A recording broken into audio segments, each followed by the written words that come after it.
We welcome you to the Mubadala Arena in red-hot Abu Dhabi for the championship game here at the Adidas NextGen EuroLeague finals. A chance to go down in history for the brightest young stars on the old continent as EA7 Emporio Armani Milan play the club's first ever title game at this level against Zalgiris Kaunas, who contest their first final in 14 years. Alongside myself, Tim Long, for the big game, back-to-back EuroLeague champion and former FS captain and now a coach in this competition, Dhabi Balbai. What an exciting occasion for these two programs, both winning their groups, having arrived into this season as underdogs at this level. Yeah, both teams really deserve to be here today. I'm excited to watch this team. It's a long journey, but these guys managed to make the final today, and it's going to be a great competition finishing this finals. An incredible achievement for two wildcard additions to these finals. Milan reaching their first ever championship game, looking to become the first ever Italian winners. And Zalgiris playing this game for the first time in 14 years and aiming for their third title, but their first since the competition expanded from just 8 teams back in 2007. Two teams who've really got here by developing chemistry and camaraderie over a number of years playing together. Paulus Yankunas, the club president, and of course Zalgiris legend, has been supporting the youngsters here who upset the odds in beating Inter and Real Madrid, the two finalists from last year, to qualify for this championship game.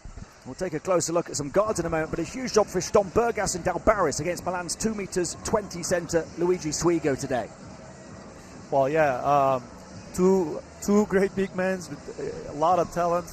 They got to stay out of foul trouble. As long as they stay out of foul trouble, we're going to see great matchup all game long. There will be some physical plays, but that's what we would like to see. We'll first look at Dovidas Spojka, the standout star for Zalgiris in the backcourt. A reserved and careful 13 minutes in the dead rubber defeat yesterday, but in 36 minutes a game, the first 2 games, he averaged 19 points, 5 assists, and just half a turnover, Doish. Yeah, definitely. This one of the guys that we're going to keep an eye on going forward. He's really, with his physical ability and getting to the lane, scoring, he's really showing a lot of skills to be ready for the next level. And it's going to be exciting to see him doing his thing for the final game. And like Boyka, Dominikas Grunkis also used sparingly yesterday, but the first 2 games, 28 points against Inter, going 6 of 7 from 3, then 11 points, 4 assists against Madrid. The team plus 25 in his 24 minutes on court in a game they won by just 1 point. He is integral. Great guy. Grunkis, I love to watch him, and he's a great facilitator. Creates for his teammates and for himself as well. They need him on the court. Create for his teammates, find open shots, and find open guys to get some shots. He's a great facilitator. Well, so many of these Milan players have been together for so many years. The core of this team first playing with each other at the age of 9. They started this current project back in 2022 at the instruction of Vittorio Messina, the head coach of the senior team, appointed their new coach at this level. And this is the culmination, perhaps, of that project. We see the giant Swigo had 18 points, 12 rebounds in yesterday's clutch win, staying out of foul trouble, key for him. But we'll focus on 2 players who are both averaging more than 20 points a game, Doish. Well, yeah, 2 key players, amazing characters as well. Again, those 2 guys, they can create a lot of open shots for their teammates and get the attention of defense and create their own shots. Huge key, especially on the offensive hand for Milano. Achille Lonati, the leading scorer at these finals, 23 points a game, shoots 52% from 3, 5.7 rebounds, 4.7 assists as well for him. And Diego Garavaglia is 3rd in scoring. He's averaging an incredible 21 points, 7.3 rebounds, 4.3 assists, 1.3 steals, 1.7 blocks. And it doesn't get much better than that. No, definitely. He's everywhere on the court. He's doing whatever his team needs it. Milano definitely need him to step up today in the final game and get in their trophy. Zalgiris 2-1 produced comeback wins the first 2 days against the 2 teams who played in this game last season. In overtime from 11 down against Inter, and then by 1 from 9 down against back-to-back champions Madrid. Just 72 points conceded per 40 minutes those games before yesterday taking their foot off the gas defensively in a dead rubber defeat against Overtime Elite, conceding 113 points. Still, they finished by winning the last period, getting lots of their shooters and bench players feeling confident and comfortable. 89 points, their best tally so far, so plenty to come into this championship game feeling good about.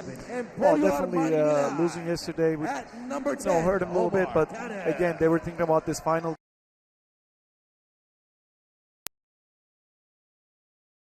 We're going to see different Zalgiris team against Milano. And undefeated at 3-0 at the top of Group A, beating two former champions in the process. An 18-point win over Mega, 106-88. A 5-point win over Barcelona, 80-85. And then yesterday a clutch 2-point win over Dubai, 86-84, to secure their first ever championship game appearance. Had they not won that game, Barca will be playing here today. So Milan have done it under pressure as well. It was a crucial game for them, especially. You know, they're going to play their first final here, and it's Dubai, you got to give credit to Dubai team as well. After first day, how they recovered and came back and finished this tournament, but they give a really hard time to Milano yesterday. Two contrasting styles to an extent. Zalgiris at a slower, more methodical pace. Milan have conceded at least 80 points in each game so far, but they've scored 92.3 a game on average.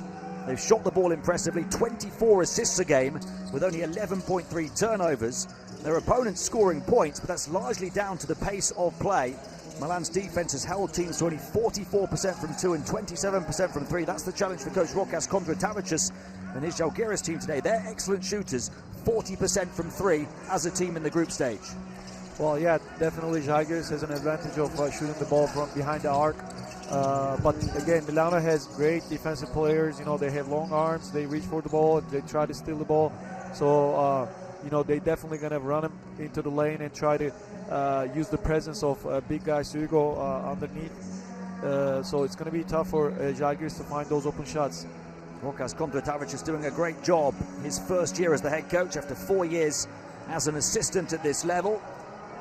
He was actually ejected from the game yesterday against Overtime Elite for a pair of technicals, despite Zalgiris already having qualified for this championship. You've got to love his passion, and Zalgiris will certainly bring that to this championship game as we see the starting 5 for Milan. Look out for Ceccato. We haven't talked about him yet. He's the leading creator for them, 7.3 assists a game, ranks him second to these finals in assists. Michele Catalani, the man who joined Milan in 2022 and earlier this month led the club to its second straight under-19 Italian championship. Everything they put into place under Ettore Messina when they appointed him at this level is coming now to fruition. You love it, Doish, when an ambitious project really flourishes. Well, yeah, definitely. I mean, now you see these both teams. They have an amazing culture, you know, basketball culture, especially Zalgiris. But as you said, with Milano, they've been together for a long time. Great program, great culture that they created. Now we're going to hear what Coach Rokas is going to talk about. Okay, guys, control. We cannot control if we will make shot or no, but we can control if we will put them out of the sprints, if we will top lock, if we box out. Okay, this is the things we can control. Communication. So control those things. Don't think about anything else. Okay. So control the controllables. We start with the solo. Aggressive, yes, like I said. Don't let them to make quick first pass, okay? Show, okay? Next, guys, be ready. First possession. Now I want a little bit. He's been really clear and concise here. What do you make of him getting ejected yesterday in a game that didn't really matter in terms of their hopes of reaching this championship game? As a player, you must love how he sticks up for you. Well, definitely, sometimes you got to stand up for your players. I know the game wasn't as expected that they wanted to win that game, but obviously sometimes you got to stand up for your players and do what you need to do as a coach. Muovere la palla e muovere la difesa. Guardate quello che decidono di fare sui pick and roll, pronti ad attaccare gli edge per girare l'angolo. Te lo ripeto, roll frontali, blocca e roll frontali, vai fino in fondo. Ok, single tag e 2 giocatori in visione. Dall'altra parte spacchiamoci il culo, quello che ho chiesto prima a Diego, toglietegli il tempo del tiro, togliete il ritmo al tiro, passi col sedere e utilizzate le mani, si cagano addosso, non fanno canestro, quindi toglietegli il ritmo, fateli palleggiare tutte le volte. Likewise, Coach Catalani has said he's worked really hard to develop cohesion in this group, players willing to sacrifice personal glory for the team. These are two programs that really do play as a unit, and Zalgiris always have their fans behind them. They won the very first edition of this tournament in Barcelona back in 2003. Another title came in Athens in 2007, with one Donatas Motiejunas crowned the tournament MVP. The Lithuanians reaching 5 championship games the first 9 editions, but this their first in 14 years since. And today they tie Real Madrid for title games played and aim to join Madrid and CSKA as the only clubs to go all the way on at least 3 occasions. In contrast, Milan played their very first championship game only a year after making their first finals in a decade. They'll be the 3rd Italian club to get this close to the trophy, and now they'll dream of being the first ever to hoist it in the air. It's been a long time since Zalgiris won it, so obviously they're going to be really hungry. But again, Milano team, this means a lot. You know, this is their first final. It's going to be first trophy, and they've been creating a culture for a long time. And this is what they were, you know, working for. This all the hard work is going to, let's see if it's going to pay off today. But all these guys deserve to be here today. Again, win or lose, it's amazing to be here in this platform. But it's huge for Milano as well going into this game. For many of these players, Milan in particular, it is a once-in-a-lifetime opportunity. They've played with only really an 8-player rotation. 6 of those players will bow out after this year. Could they win the first ever championship for an Italian team? Zalgiris the first shot, the 40% shooters through the tournament, the first one off the mark. Quick execution by Zalgiris, took the first shot. But this was just to see how Milano played on defense. Oh, that's a great What a way to set the tone. The perfect pass from Garavaglia to the 2.20 m soaring Swigo. Great execution by Milano coming into the game. First offense. Just like the coach drew, they executed a great screen. Good finish by Swigo. Garavaglia, the 2.1 forward with the pass. Swigo, the big centre, throwing it down, give an assist as well to coach Catalani, and Milan land the first 2 blows. The score from Lonati. Lonati has been great all tournament, and he's trying to set the tone early as well. Get into the lane and finish it. Player who made his senior EuroLeague debut last month. 2.5 minutes in round 34 against Baskonia. Ceccato, the main playmaker for Milan, with the first foul. Ceccato, not just a great passer, but he's also a great defender. He's using his long arms, always active hands on the ball.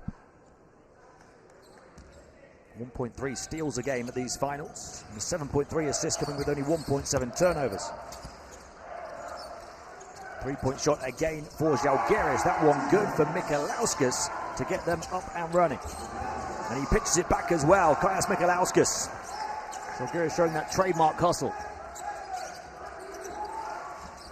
Mikalauskas behind the back, onto Currents, and Currents through the paint for the tie. Quick pass for Milan, looking to push the pace. Swigo, big man, having to show his balance on the baseline, and saves it. He's improved immensely, hasn't he? Definitely. I mean, I remember him playing this tournament for the first time. He was struggling with the fouls, and you know, now he's more experienced. He knows what he's doing on the court. He knows his role very well. He's got that ability to control that big body now. It's an offensive foul and a turnover on Milan.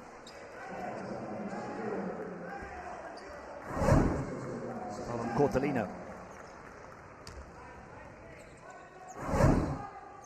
2 turnovers on Milan in quick succession.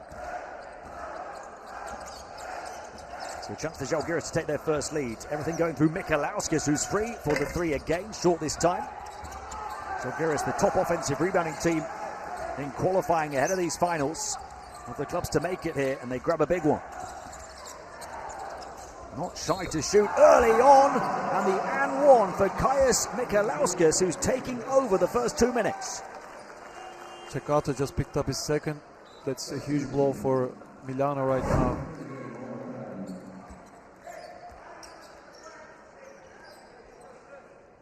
Bit of ill discipline for Ceccato, picking up 2 fouls in the first 2 minutes, 3 on Milan as a team.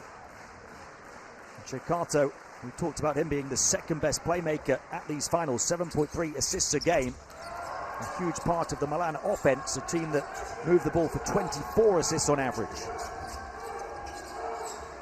Nikolauskas has more points than Milan by himself so far. Swigo passes out, open shooter.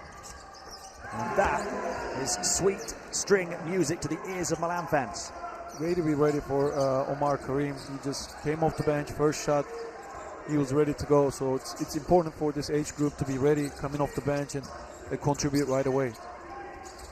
Zalgiris, who didn't play at all yesterday, he answers that one and shows he's still right at it. Played 32 minutes the first 2 games.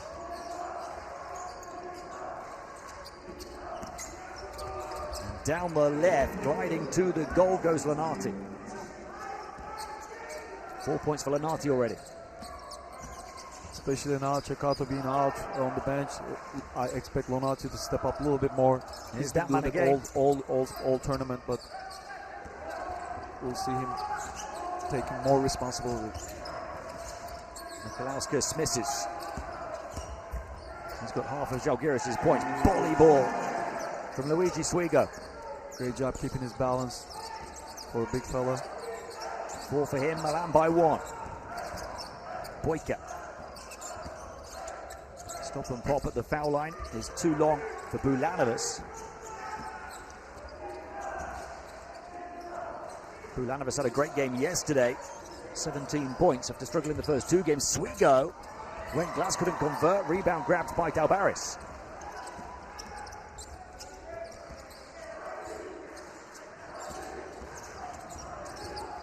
Tight and tense, the first 4 minutes.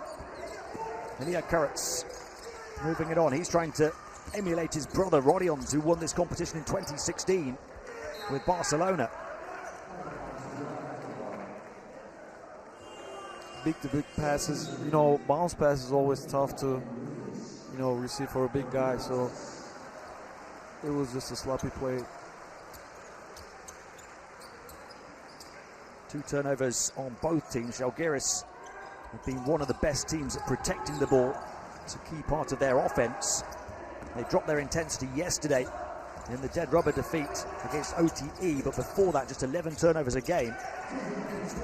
Milan ahead here on that shot from Lonati, who's got 6, and they're on a 6-0 run. And they still take it back again, Lonati. One of a couple in this Milan team capable of doing it all. Swigo's long limbs getting there, but intercepting was Bulanovas. Transition triple from the far side in front of the bench, off, rebound Swigo. 4 rebounds for him already, as well as 4 points. You see, Zalgiris is, not shy of taking the first shot as soon as they come down the floor. Both teams are playing really fast and trying to find these baskets. But at some point, they got to control the pace. These are a little risky passes, especially in the final game. You want to take care of the ball a little more. The conditions are there for Zalgiris to push the rest of this period. Milan only 1 foul to give. Zalgiris the leeway as that one rims out to play their tenacious brand of defense, having yet to commit a foul. Also, Milan's main playmaker, Ceccato, on the bench. But at the moment, Milan by 3, and another turnover, Zalgiris. That's 4 already from them. And they're flooding forward. The chase back rejection, but a goaltend. Brnovic got there just a little too late. Great defense by Milano. They after the pick and roll, they just recovered quick and stay in front of their guy. And Lonati just distributing the ball to his teammates. Great awareness of the game. I think this is his 2nd steal already. Especially Ceccato being out, Lonati is taking it over. 6 points, 2 steals for Lonati. Milan up by 5, 15-10 at the first time out, midway point of the first period. Guys, now the main problem, say, listen up. First of all, curl defense. If they curl, we switch with 5 and then rotate. Now, if they playing pick and roll, solo, last. If they playing early, under, push under if the early pick. On offense, we are too rush. Don't be afraid. Go out one more time. A little bit. Don't lose your heads, guys. Okay? Be smart. First 5, Gorta. Then you will get up here. Make the screen. Just to get static shooting. But now we're on first 5. Boom. Hold it. Gorta screen. Let's go. More fouls to give, guys. Just 10.8 turnovers a game in qualifying for Zalgiris. Just 11 turnovers a game in the 2 wins here against Incep and Madrid. 4 turnovers now for them in the first 5 minutes of the championship game, Doash. Yeah, I mean, as I said, in the championship game especially, it's crucial to take care of the ball and know the value of it. Each possession is crucial because this is only 40 minutes that you get to play in the final. So it's not a group stage anymore. You got to be more aware of that situation and take care of the ball, no sloppy plays. Boyka's their standout star. He's yet to get going. To the elbow. Behind the 3-point line, stuck too tightly. Milan, a long defensive team. That's a great shot on the turn from Brnovic. I really like the matchup with Boyka and Garvalya. You know, 2 similar players, very high basketball IQ, tough guys, and they're gonna go at each other all game long. And I really see that matchup going into the game. Boyka didn't play much yesterday, but averaged 19 points the first 2 games. Garvalya is the 3rd top scorer in the competition with 21 points a game, 3rd in PIR, 8th in rebounds. 2 of the standout stars of these finals. 3-point shot is good for Lonate, who is missing nothing. 9 points in the first 6 minutes and 2 steals. Yeah, I mean, Lonate's game has been so smooth. He's so mature and a competitive guy. You know, he's just gonna go out there and try anything to win this game, and he's been showing it so far in the first 6 minutes. He's the top scorer here at these finals, and we're seeing why. 23 points a game, 52% 3-point shooting. 3 of 3 from 2, and hits his first 3-point attempt here to give Milan the 6-point lead. They've just picked up their 4th foul on Omar Kerem.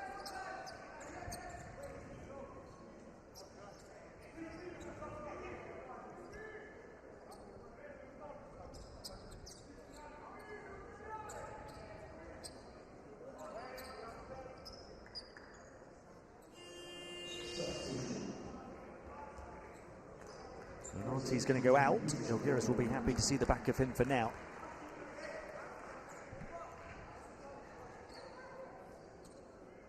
Here comes Guillermo Youssef for the first time.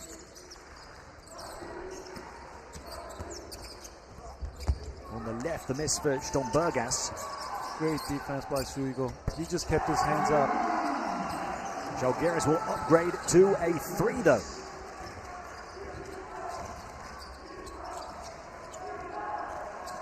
Kronkis hitting his first shot, hit his first 6 threes in the first game before missing one at 28 points. And Suigo showing a bit of range. We know he can shoot from even beyond the perimeter. And that is such a weapon for a 2'20" forward, a 2'20" center, I beg your pardon. Huge skill, you know, soft touch in the paint. You know that he could finish around the rim, but if he can add this mid-range shots into his game, it will be huge. Kronkis misses after just hitting one. And a foul taken by Brnovic. Only Zalgiris is second.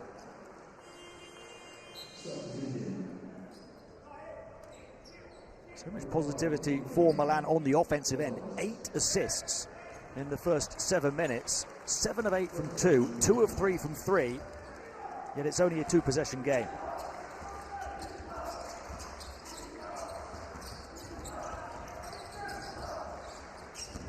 Kerem winding his way through. Look out! Pinned against the backboard as the giant is denied by Stombergas. He'll answer back though. And as Suigo gets another go. good recovery by Stombergas, and then there was a miscommunication in the paint. Coach was talking about communication, but I guess this is just a lack of concentration. Bounce pass Boyka, and Swigo putting up the defensive ceiling, but a whistle.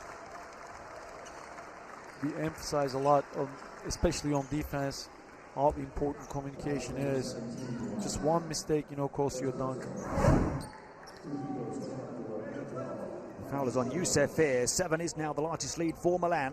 And Swigo has 8 points, 4 rebounds.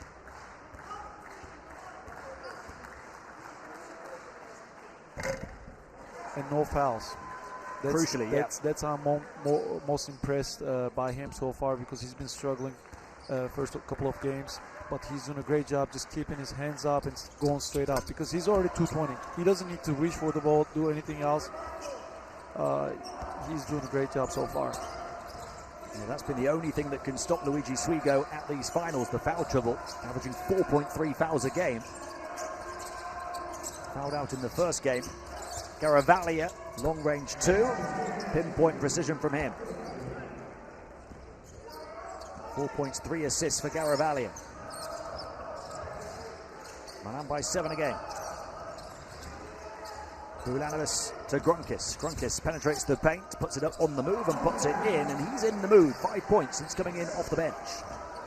Yes, Gronkis is a huge key player for Zalgiris, especially coming off the bench, changing things up, playing great defense, creating for his teammates. He's already got 5 points. Karem on the bounce up high, not too high for Swigo, who will get above the hoop to put it in for 10 first period points. Zalgiris has been struggling guarding the pick and roll defense, rotation in the back. Gronkis to the line to try to add to his 5. Luigi Swigo averaging a dominant 12.3 points, 6.3 rebounds, 1.7 steals, 3 blocks a game in 20 minutes. He's been shooting 88% from 2. And crucially here, as we've been talking about, staying out of foul trouble and dominating the championship game now. But Zalgiris, in typical club fashion, and keeping it close. Gronkis will make it a 2-possession game again.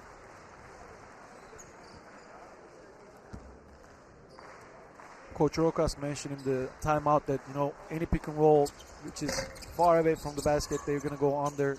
And if it's close to the arc, 3-point line, I think they're going to show. But they're just lacking concentration on the rotation side in the back. Now they did a great job.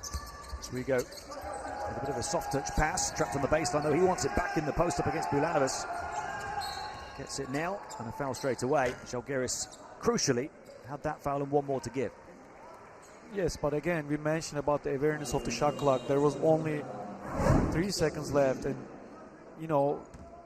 I'd be okay, big man catching the ball there, 3 seconds left. This is the only shot he could take, turnaround jumper, and I will take it in day rather than fouling and giving them another 14 seconds. But it's just awareness of the game, and these guys will learn along the way. What a crucial part of the learning curve. This is the championship game for these players for the first time, picked off by Mikalauskas. Down the floor and rising to rock the rack is Stombergas, and Zalgiris are back within 4. Great job by Stombergas, just running on the floor. First guy, your big guy is running the first guy. It's huge. How about that from Lenarti, who's had a bit of time on the bench, but right back at it. He takes it at 2 and converts.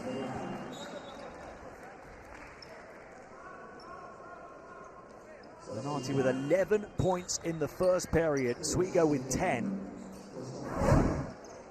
And Milan have put up 28. I don't know what happened there. It's Milan ball now. Zalgiris have committed 5 turnovers. Lenarti getting free for the 3, and of course he makes it count. He's unplayable right now, Achille Lenarti, and he's got 14 first quarter points. Very, very impressive. What a concentration and focus coming into the final game. Where he left off, he's just continued to grow and grow. Incredible. 14 points in a quarter, in 9.5 minutes. In fact, for him, only 7 minutes on court. To put that in perspective, he leads all scorers with 23 points a game, 14 in 7 minutes here. A chance for Milan to open up the first double-digit lead of the championship game. Quick hands from Kurits, deflecting the pass. Here comes Mikalauskas. 5 points, 3 assists, 2 steals for him. 6 to shoot here. Boyka. Bulanovas. Plenty of threes yesterday and a big one today to beat the first quarter buzzer from Bulanovas, as Zalgiris look to keep their heads above water and close a 9-point deficit down to 6 at the end of 1. Great job by Zalgiris, just sharing the ball, find open guy. Bulanovas was 0 of 10 the first 2 games yesterday, 5 of 8. Finding his range in the nick of time. Milan 31, Kaunas 25 at the end of the first period of the ANGE Championship game.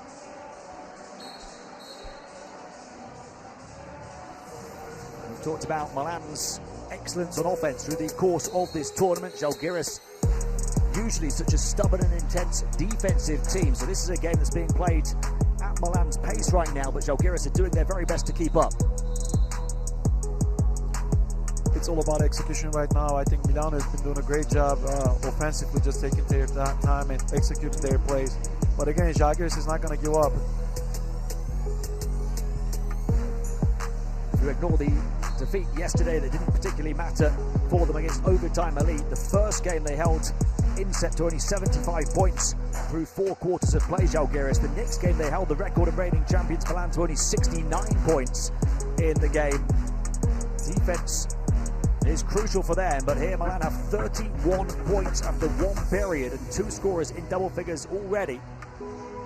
Lenarti with 14, Swigo with 10, but Zalgiris still only down by 6 points. Sky high shooting percentages, particularly for the Italians. Look out there. They're 11 of 13 from 2, 3 of 4 from 3, 11 assists for them. Both teams committing 5 turnovers. Everything works out perfectly for Milan right now. They're executing their plays, and defensively they're doing a great job helping each other. Swigo being in the game is a huge factor for them and not picking up easy fouls. So everything works out right now for Milano team. Here he is looking to shoot the 3, and he gets his first of the tournament at 2 meters 20. Luigi Swigo knocks down an outside shot. Well, he didn't think twice shooting that 3. Maybe it was something that was talked about in the timeout or coming into the second quarter. But great job, great focus by Swigo. He's only getting better and better. And adding so many things to his game. Boyka, non-existent so far as a scorer. Got to give credit to Gabrielia's defense. He's doing an amazing job. Got to give credit to Bulanovas' shooting. After 0 of 10 the first 2 games, 5 yesterday and 2 now today. 2 in a row. Strong attack down the left rail, frustrated with himself for not converting Lenarti, but he'll go to the line for 2. Keep putting pressure on the defense, you know.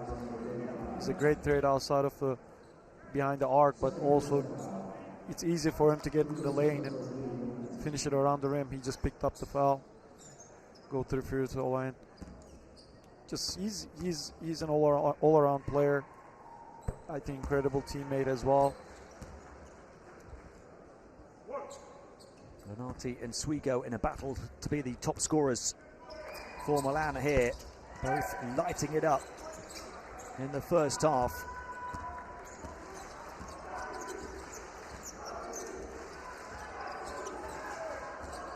Lenarti with 16, Swigo with 13. Boyka, only taken 1 shot so far. Boyka determined to get going up against Garavaglia, held up again. Great defense, now they switch. Shoots the 3. Forcing a tough shot. And tries to get back on defense as well. but Youssef was faster and got to the goal to give Milan the 10-point lead.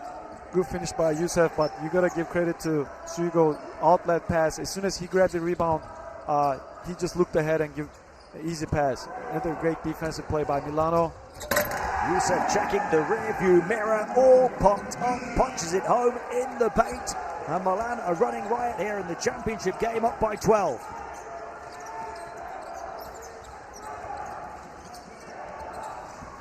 Nikolauskas. Can Zalgiris stand the heat of the Italians? Current offensive rebound, misses though.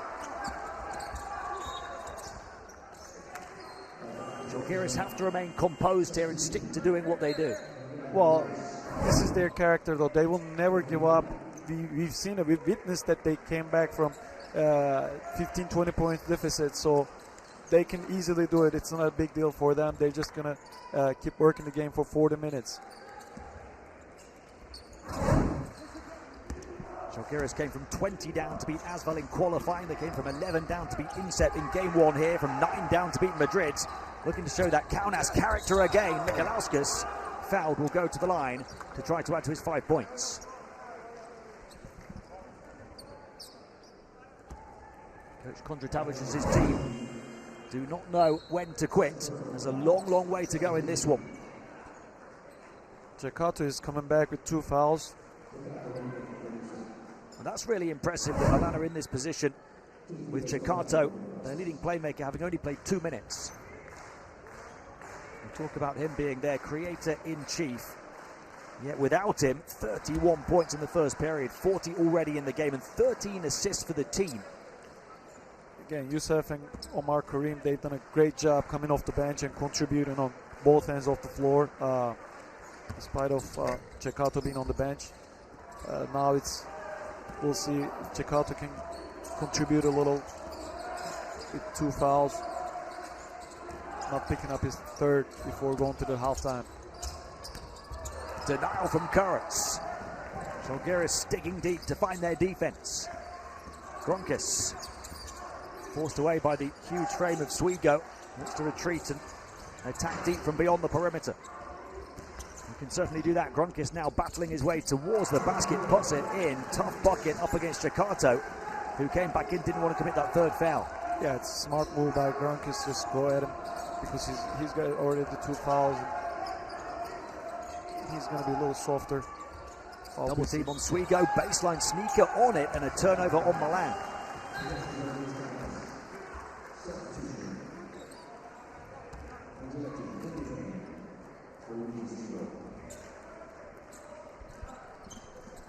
Zalgiris showing those signs of recovery, and showing that stiffness on defense.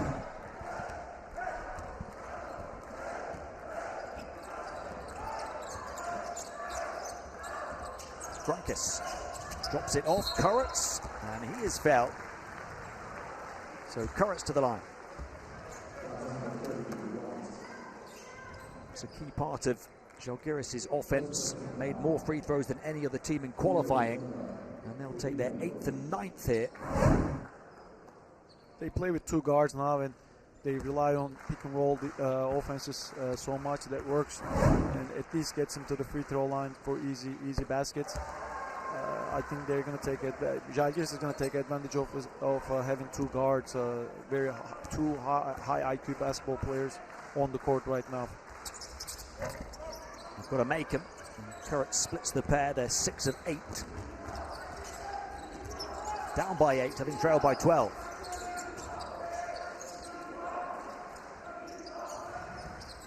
Ceccato into Angeletti. It's Lonati. Oh, the points even drying up for him for a brief time. His first miss of the game, having had 16 perfect points before that. Encouragement still for Zalgiris here in the second, and Gronkis with another tough basket has 10 points in around 6 minutes, and Zalgiris have halved a 12-point deficit. This is their character. I'm not really surprised the way they handled the situation when they were down. This is what they do. So don't sleep on them. You expect it from Zalgiris. It's sewn into their fabric as a club. from senior level right the way down. And here they come again. Kronkis, three-point shot. Brnovic in front of the bench gets them back within 3 points. Blink of an eye, they're just back in the game. This is what this Zalgiris team is about.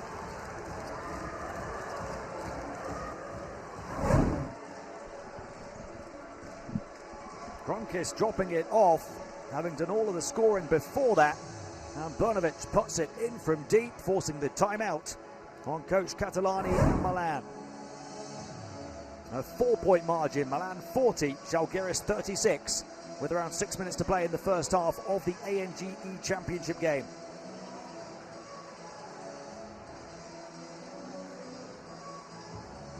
C'è un cambio favorevole, ma attaccato. Sei sul primo and off. Sei sul primo and off. Esce il difensore di dietro. Attacchiamolo direttamente qua. Però andiamo, perché state camminando. Forza! Dai.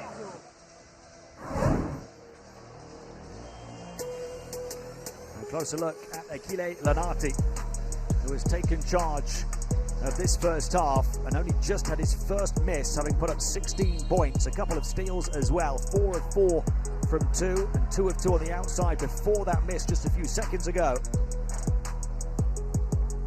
Young boy who's grown up with Milan, as many of these players have, and been with the team for nearly a decade already. This will be their final chance to win the ANGE Championship.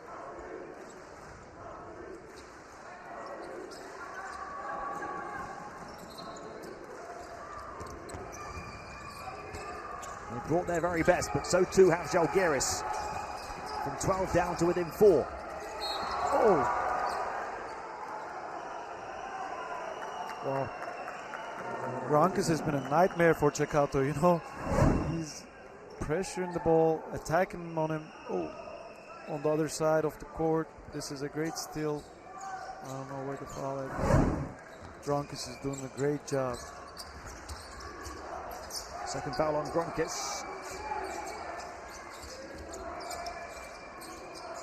Garavalia shoots the outside shot short, and Zalgiris could look to get within 1 possession here. The previous basket before the timeout was a 2 rather than a 3, so for the deficit, Kronkis to the line again, drawing the defense. This one is a 3, and it's good for Mikalauskas, who checked his feet, put it in with the bench on its feet. Yeah, Mikalauskas and Kronkis on the 2 point guards, 2 smart guys at the same time on the court. It's a huge luxury for Zalgiris team. They're doing it with Boyka on the bench, their star scorer through the tournament and through the season, who's been suffocated here. Instead, it's Kronkis and Mikalauskas, who combined for 19 of Zalgiris' 39 points. Seems like Zalgiris found the right lineup right now, and Kronkis being behind the steering wheel, making things happen for his teammates. Lanati, it's another miss for him. After 6 straight makes, 2 straight misses. And Zalgiris from 12 down, a chance to take the lead here in the championship game. Kronkis, 10 points, 3 assists for him. Directing traffic from centre court. He'll go at Ceccato, who's on those 2 fouls. Oh, ties him in knots and puts it in and 1. Oh, what's the call? It's an offensive foul, but unbelievable move by Kronkis. I mean, this is 3rd foul. Great job by Kronkis getting into the lane and finish it. I don't know. Yeah. Wow. He thought he'd put the 3rd foul on Ceccato. Instead, he gets the 3rd foul for himself and goes to the bench. Wow, that's a huge blow, I guess, for before the second half. You got to have Kronkis on the court right now, but unfortunately with 3 fouls. Well, Swigo somehow forced in. I mean, you want Buka to step up right now. They really need him really bad. Great for easy baskets. Let's see if we can get him to the ball. Kurtz faking one handoff, providing another. Mikalauskas the miss. Offensive rebound again. Boyka gets some freedom and makes the most of it. This is what they need. They need him to score the ball. Again, look at this Zalgiris bench. I mean, they want this really, really bad. is the culture of this organization. And listen to those Zalgiris fans behind the bench as well. They're level from 12 down and they have the ball back and a chance for the lead. Kurtz, Boyka on the move, skipped out. Zalgiris wouldn't go down. Offensive rebound again. Kurtz comes away with it. That's 5 for Zalgiris now.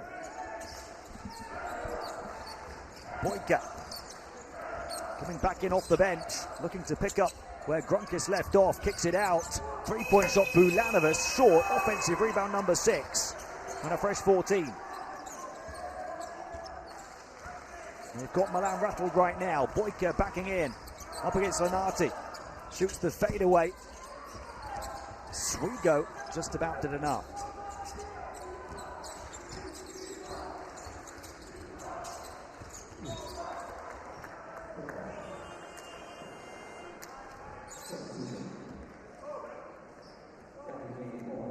So Milan, who had 31 points in the first period, held to 11 here in the second, and most of those came early. It's currently a 14-2 Zalgiris run. Well, Milano, they got to do a better job sharing the ball on the offensive side. Lonati has been a little cold at the... Swigo, perfect pass.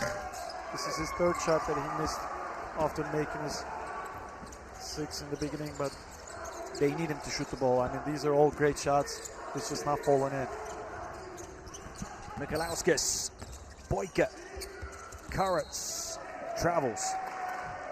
He's hesitated on the 3 a couple of times, Kurtz. It's not his game, and he turns it over.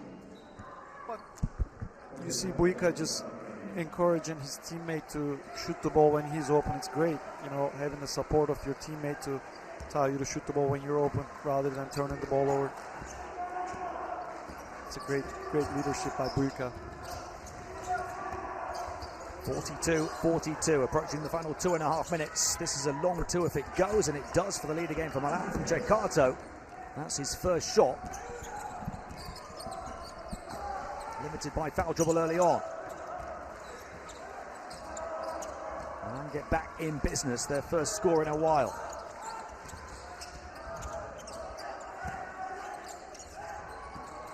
Turnover, Zalgiris again, a couple in quick succession.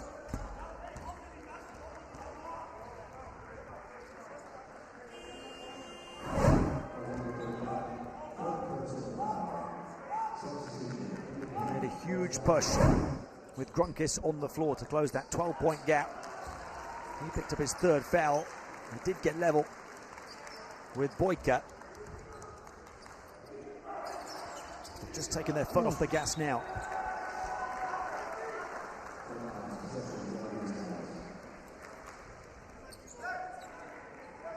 Nine turnovers for Zalgiris, 8 now though for Milan. Second on Swigo.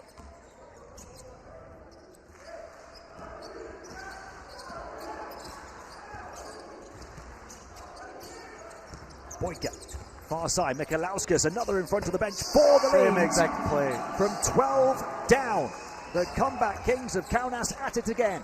Same exact play. Milano needs to do a better job communicating on the back screens. Ooh, Swigo forced into the travel, so 3 turnovers on him now. He looked unplayable in the first period.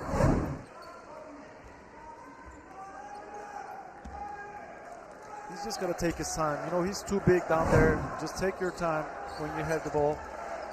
Just don't rush things. 13 points in the first, only 2 here in the second for Swigo. Zalgiris up fake, great composure to beat 2 opponents, including the 2'20" center. Great job by Zalgiris, just working the game slowly, step by step, not rushing things. But Lonati on the other side, carrying his team, finding his rhythm back maybe after missing 2-3 shots back to back. He's 3 of 6 on the outside now, has 19 first half points. 47-47. Final minute of the first half approaching. Boyka on the dribble. This is one of their role players picking up the ball past Daitis for the first time. And another turnover, the 10th of the half for Zalgiris, but one right back again from Milan. just an unselfish play, but you got to read it sometimes. You're wide open, you got to finish that.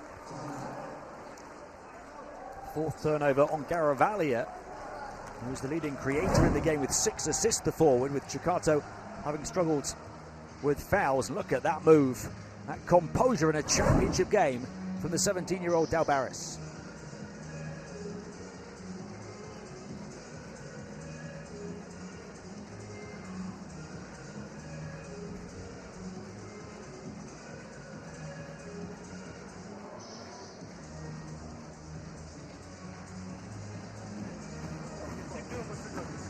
And Flock, he's getting out like this always. Stand here, Miles. Quicker.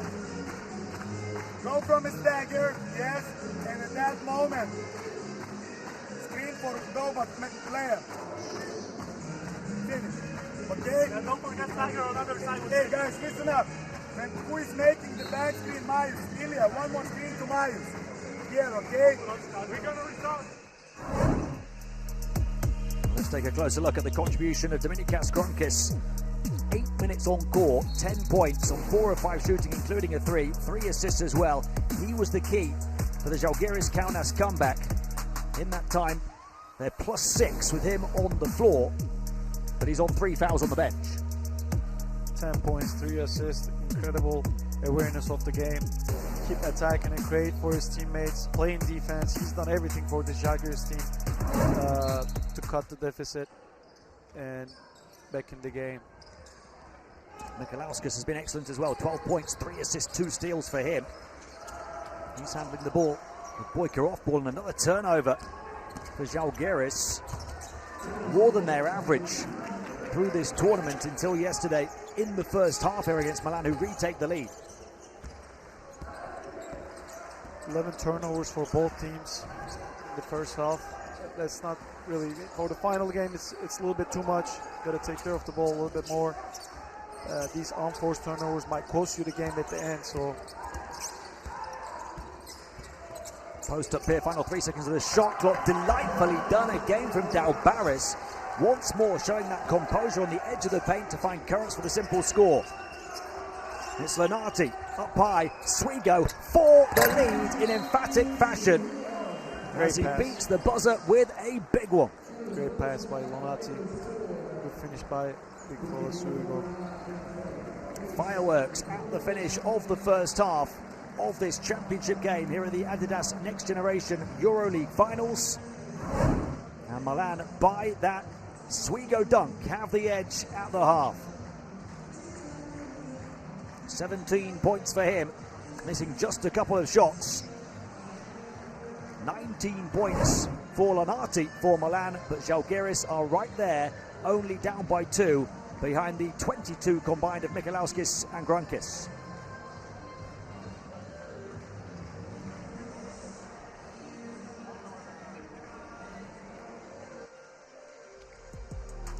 We talked about a bit of a contrast in styles between these two teams, and we've seen it in the first half. 2 very different periods. Milan 31-25 winners of the first. That Zalgiris defense then showing up in the second, holding Milan to only 20 points and limiting their assists. Milan had 11 assists in the first period, just 4 or 5 in the second. So Zalgiris finding their way of playing the game, closing that 12-point gap, taking a lead, but down 2 at the half, Dosh. Well, Zalgiris needs to find a solution for Lenati and Swigo, especially when they play the pick and roll. You know, Zalgiris has to do a better job rotating and communicating in the backside, because it's been these two guys, 17 and 19 points respectively. I mean, they got to find a solution to stop these 2 guys if they want to win the game. Swigo has been a key when he's been on the court. Milan +10 in the first half with the big centre. He's got 17 points, 7 rebounds, and crucially, only has 0 fouls. So Swigo, who finishes a fantastic first half by putting the exclamation mark on it, giving Milan a 51-49 lead, is free to play in the third period without fear of foul trouble. Look at the shooting numbers for Milan: 17 and 21 for 81% from 2, 50% from 3, 2 of 2 at the line. That is remarkable in a championship game. Yeah, I mean, that's what you want. You want the high percentage of field goals. Despite that, still just a 2-point lead at halftime for the Italians.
Welcome back to the Mubadala Arena in Abu Dhabi. Milan leading the championship game by 2 points against Zalgiris, having led earlier by 12. Looked to be pulling away after a 31-point first period, but Zalgiris digging deep, finding their defense, showing that Kaunas character again, and coming back, taking the lead briefly from 12 down.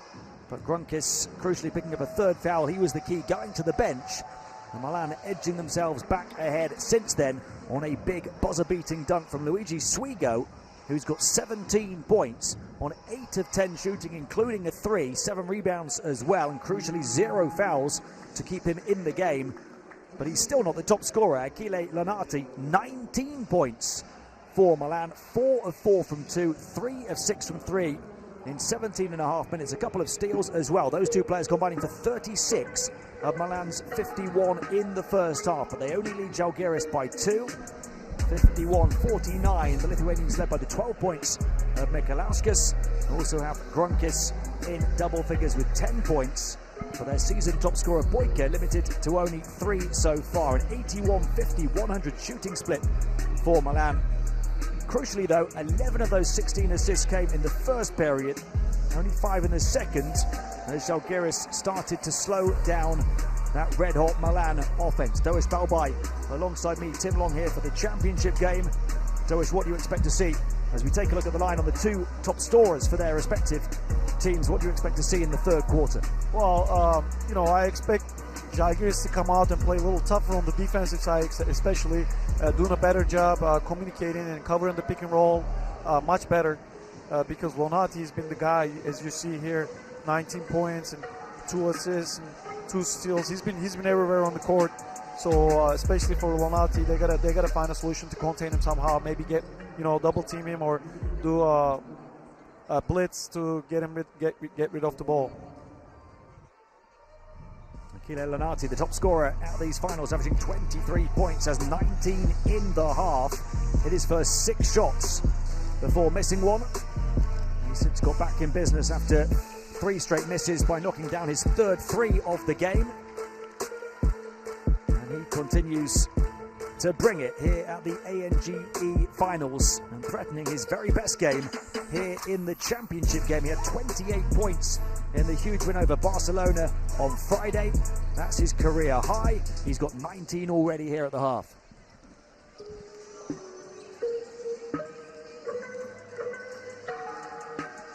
"17 and a half minutes on court for him. A couple of assists, a couple of steals as well. And the top scorer for Zalgiris, Kaius Mikalauskas. You've got to love how he's been playing through the course of this tournament. 11.3 points, 3 assists a game. Shooting the ball really well. 48% on the inside, 40% from 3. And here in the championship game, 12 points, 3 assists, 2 steals in 15 minutes. Hitting both of his 2s, 2 of 5 on the outside. He's had a really good game so far, Doish. Great ball handler, he can create his own shot as well, but especially when you see here, when he plays with Grunkis, he's much more comfortable playing off the ball as well, but he can do both. He can be a creator for his own shot or create a spacing for his teammates to find open shots, so he's been a key for Zalgiris offense. Mikalauskas and Grunkis, the keys to the comeback. Those two players combining superbly until Grunkis went to the bench, picking up his third foul. The leaders in the various categories. Grunkis has 10 points, 3 assists in only 8 minutes of action, but the 3 fouls. Garavaglia has been the leading creator in the game, with Giacato picking up early fouls himself for Milan. And Swigo, 17 points, 7 rebounds. Milan are plus 10 when Swigo is on the floor, and he's got 0 fouls, so expect him to play long minutes in the second half. Definitely, he's been a great presence on the court. Inside and out, he made his first 3 without hesitation. He's really focused and doing a great job, not fouling easily, keeping his hands up. I expect him to continue to grow in the second half as well. Just want to pick up on that plus 10 for him as well, because he's played 17 and a half minutes. Milan plus 10 with him on court. That means in the 2.5 minutes he was on the bench, Zalgiris won by 8 points. Yeah, that shows you everything, really. They need him on the court. That's why not fouling easily is a huge key for him. So him being on the court, Milan is much comfortable, you know, on both ends of the floor. We'll see what happens in that particular part of the narrative in the second half. If Swigo does go to the bench at any point, Zalgiris can make a run, but they are right there breathing down the necks of the Italians. If you're joining us late here, this is Milan's first ever championship game at the Adidas Next Generation EuroLeague finals. The third championship game for an Italian side. They're looking to become the first winners of this competition from Italy in its 23-year history. And Zalgiris, two-time champions, but back at the first event in 2003, and then in 2007, three-time runners-up. But the last time they played a championship game was 2011, so 14 years without one for them. Today they tie Real Madrid for the most championship games in the history of this competition. But they're looking to go all the way for the first time since the competition expanded beyond 8 teams back in 2007. This is what they work for all year long, and both teams deserve to be here today. You know, it's going to be sad whoever loses it today, but incredible performance by both teams. Really proud of all these guys competing. You know, we played against some of these guys, and you know, incredible coaches here as well. It's gonna be really sad whoever loses today, but for the winner team, obviously, it's a huge accomplishment. You know, getting there, all this hard work is paying off at the end of you know, 20 minutes left in the game. So we will see. A huge opportunity, potentially a once-in-a-lifetime opportunity. 20 minutes to play to create memories that will last a lifetime. And this one is touch tight between two wildcard teams for these finals. Milan have never won an ANGE event, even in qualifying. They played last year in Berlin at their first finals in a decade. Zalgiris failed to reach the finals last year, played as hosts in Kaunas a couple of years ago, but they only went 1 and 2. The previous year they didn't even play. In 2021 they lost all 3 games. Before that they were also 0 and 3. So before arriving here in Abu Dhabi this year, it was just 1 win over the last 5 editions of the finals, a 1 and 8 record on this stage, before starting this year by beating last season's finalists INSEP and Real Madrid, earning a shot at the championship game. And Milan going perfect through Group A. A 3-0 record, beating a couple of former champions in Mega and Barcelona. And then a clutch win over Dubai yesterday to guarantee their spot against Zalgiris. And now looking to write history.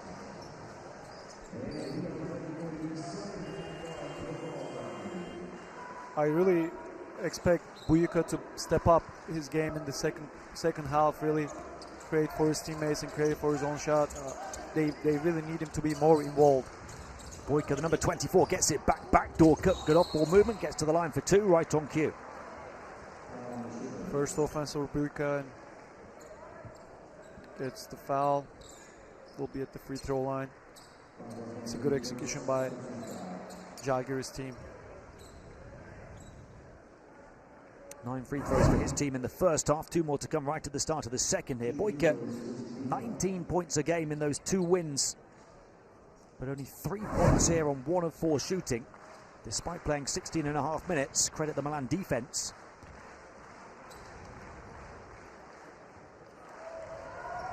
Having said that, the first game against INSEP, he had 4 points at half-time. He finished with 24.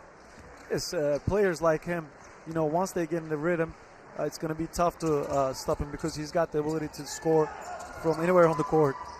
And if he finds his rhythm, it's going to be easy. Everything is going to be easy and open up for him. They get it back off for a missed foul shot from Buyuka and a chance to take the lead here. Buyuka, pull-up 3 over the top of Swigo, went glass, didn't go down. Milan looking to run and gun. Held up by Zalgiris' transition defense. And a whistle before the basket.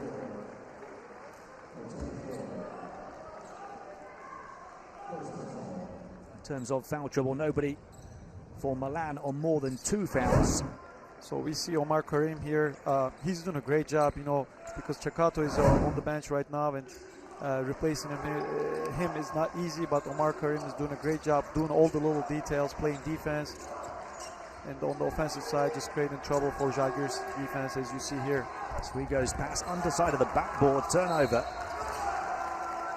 Zalgiris have 3 fouls each on Brnovic and Grunkis. Now we get the second foul on Milan in this quarter.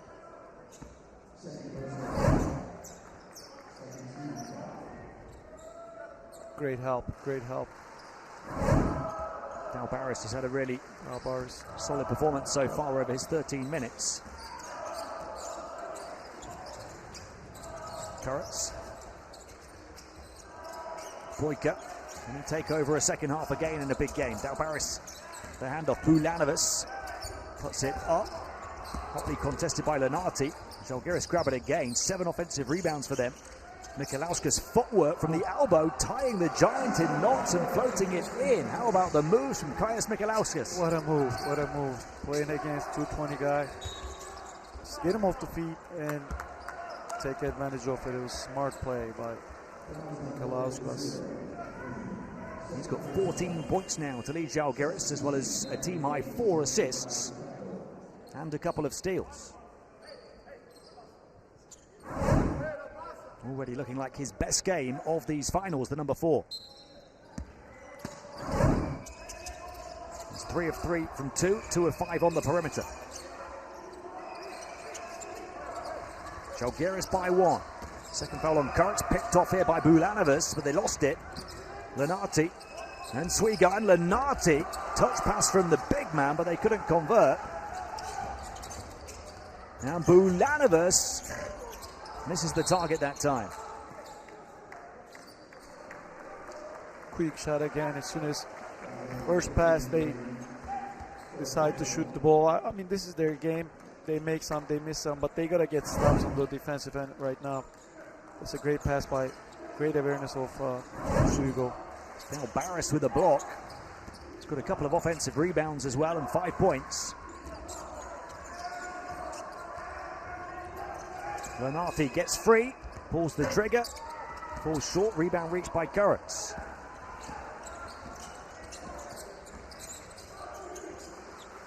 Mikalauskas. Forced back, plenty of time on the shot clock here, but pressured defense right towards centre court.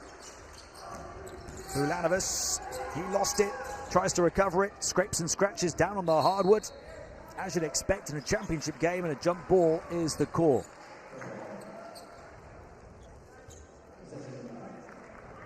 Possession to Milan. Good help here by Ceccato. Great job just diving on the floor.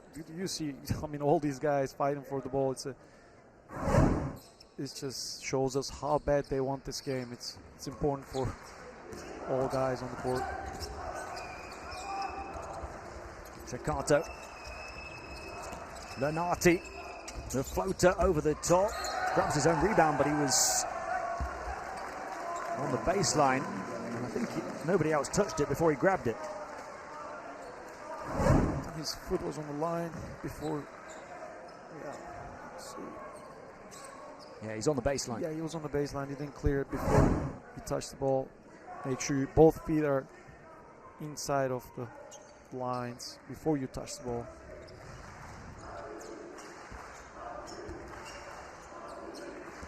Boyka. Grunkis remains on the bench. Mikalauskas has taken over as the main ball handler. Pulls up just beyond the elbow, misses the shot. Offensive rebound number 9 for Zalgiris. Boyka the 3. Make it 10 offensive boards. Boyka swivels, footwork, fade, soft touch finish wouldn't fall. Offensive rebound again for Kurtz, and Zalgiris dominating the Milan backboard. We talk about the rebounds again. One thing that Swigo is doing wrong, he's got to box his man out. It really doesn't matter if you're 220 or 180. You got to box your man out. Otherwise, they're going to push you around and just get the rebound. So don't go for the ball. Box out first. Bulanovic to double the lead, and from 12 down, Zalgiris lead by 6, having held Milan scoreless so far here in the third. Great job moving the ball for Zalgiris. That'll be their 4th foul But obviously, as you mentioned, the offensive rebound, that all the rebounds, 12 rebounds that they grab is making a huge difference for them. They always follow the ball. Even if they miss it, they send a couple guys to the board and try to get the second chance point, which really worked out for them, especially in the second half. 12 offensive rebounds. Bulanovic with another three. He's just picked up his second foul. 14th foul, crucially.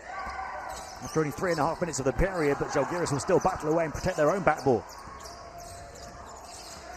And they're doing this with Boyka only scoring 4 points and 1 of 6 shooting as well. Dalbaris fakes their handoff, goes alone and gets fouled, Milan's third.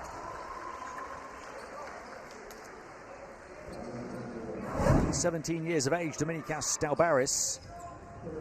Played 32 minutes the first 2 games, didn't play yesterday. Looking fresh and in the mood. It's a huge luxury when you're a big guy, handle the ball this way and reading the defense and attacking it. It's usually you expect them to play behind the basket, but now he's facing up and taking advantage of his ability to put the ball on the floor and get into the lane. It's a great move by Dalbaris. You know, you love to see him back and playing at this level and taking his game to the next level, because he missed all of last season with a knee injury. And here he is performing in the championship game. Zalgiris by 7, their first 3-possession lead. Milan 4 minutes without a score here in the second half. After 31 points the first period, 20 in the second. Inside, Garavaglia couldn't convert and they're still scoreless.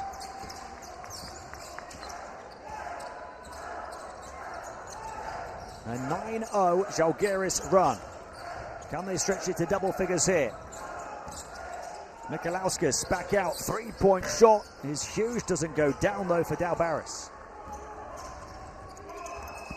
Takato Garavaglia. Lonati, 19 first half points for him, too high even for Swigo. And Milan have completely lost their rhythm. They did, they really did, but you know, Zalgiris came out and played hard in the second half, and how they share the ball, go for offensive rebounds. They read it, they just read the game and play how they're supposed to play. They're doing a great job executing their plays on the offensive end, and defensively they're just having the active hands, helping each other and communicating. Those are the things that they were missing in the first half, but they're now doing a great job coming in from the halftime.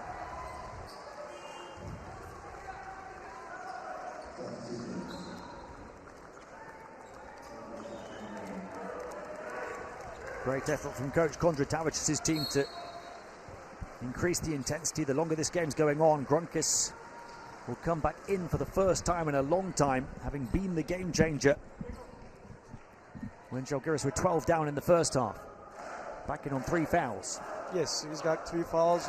He's an aggressive player. He's still going to be aggressive, but he's got to be a little smarter with the fouls now. He's got to stay in the game.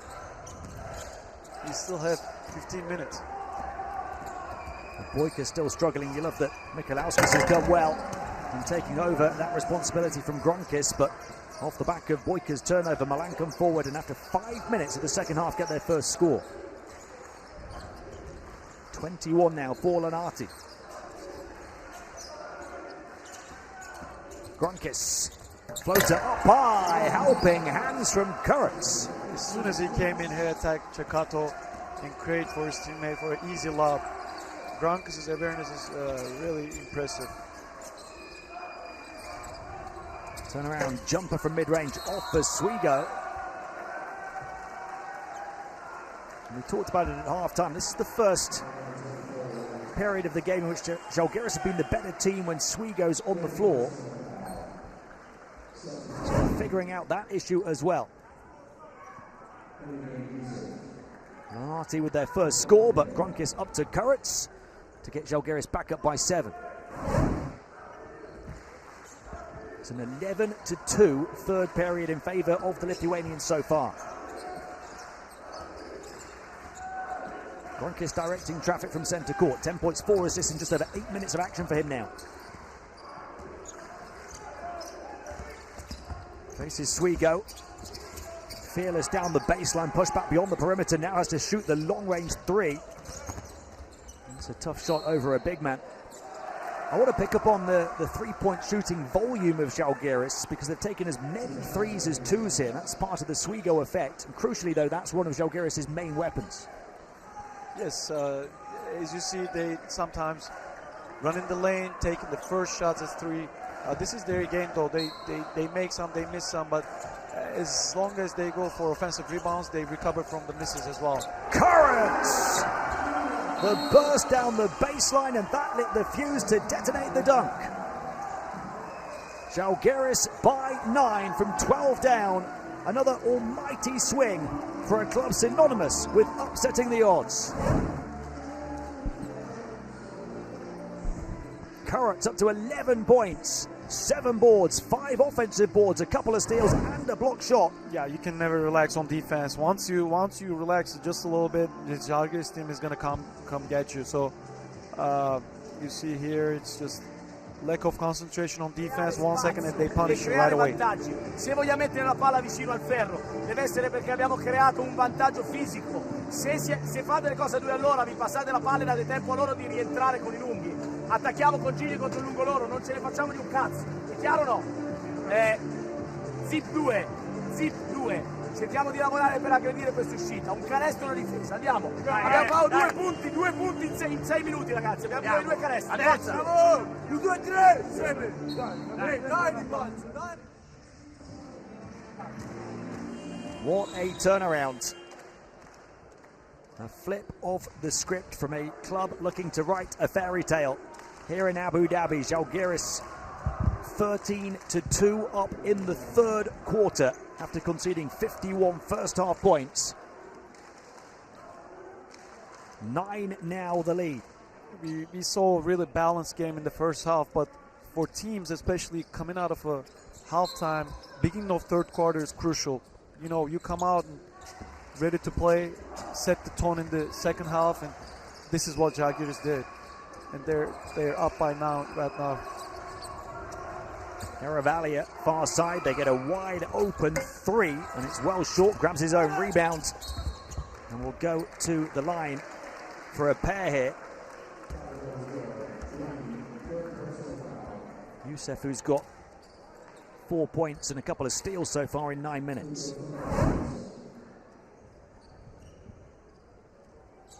Zalgiris now at the foul limit for the period. 3 on Currents.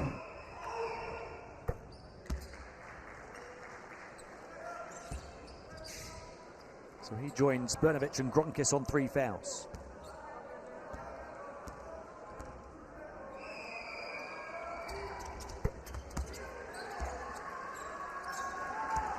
There's Catalani's team looking to get that scoreboard ticking over again. Only 4 second half points. 2 crucially from the foul line. Bulanovas free for the 3, and he makes it count. Now, he shot only 20% in qualifying, but he took 5 attempts a game. He took 5 attempts a game and missed them all the first 2 games here.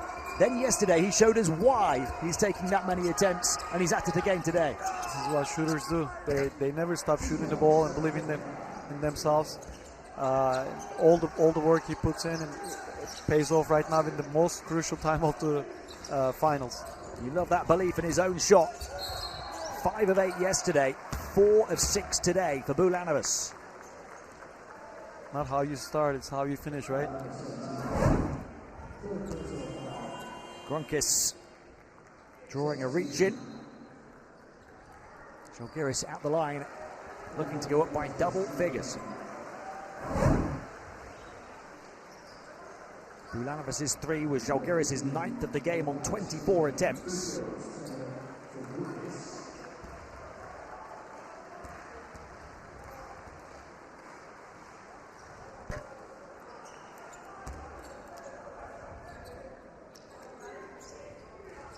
Gronkis has been impressive for Zalgiris team. You know, his presence on the court, he makes everything easier for his teammates, defensively and offensively.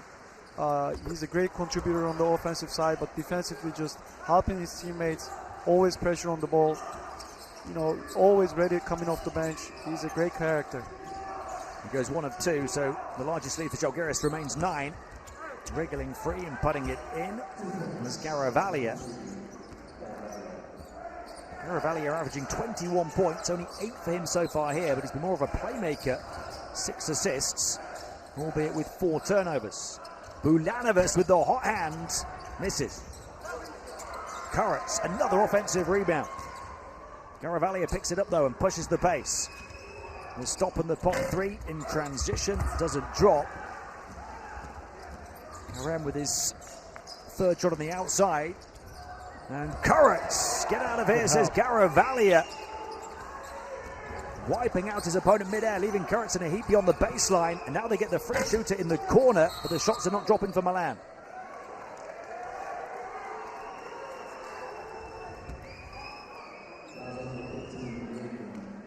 Despite their troubles here in the third quarter, it's only a 7-point game.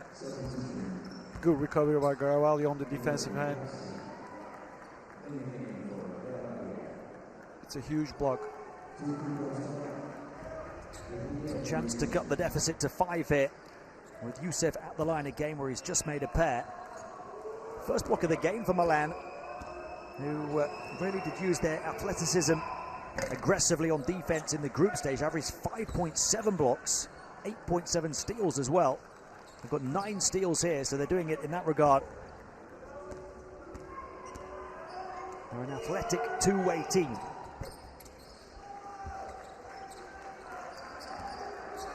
8 points for Youssef, as well as a couple of those steals. 5 the gap, 2 to play in the third. Kronkis in the driver's seat again for Zalgiris. Don't forget about Mikalauskas. That's been the key combination for them. Dalbaris draws the double. Open shot, Mikalauskas. Another offensive rebound from the guard, who balances the baseline well. Grunkis, he'll go down the left, kicks it out of her pack. Mikalauskas, that is the combination for the club from Kaunas. Wow. 6th assist for Grunkis. 3rd 3 for Mikalauskas, who's got 17 points in 21 minutes. It's an offensive foul.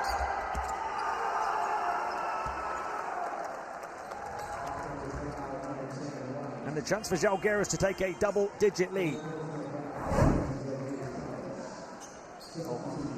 Oh, that's a great defense. That's a great defense by Grunkis. Not using his hands, just buddy him up. It's a right call. It's a right call. Great defense.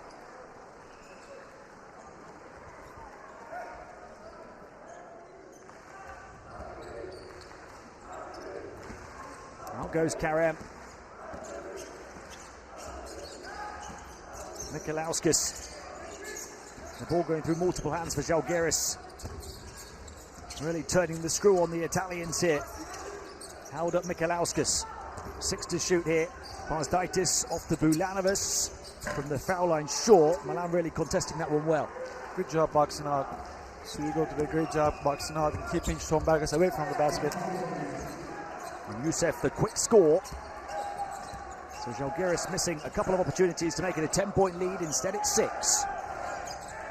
Milan fighting to stay close.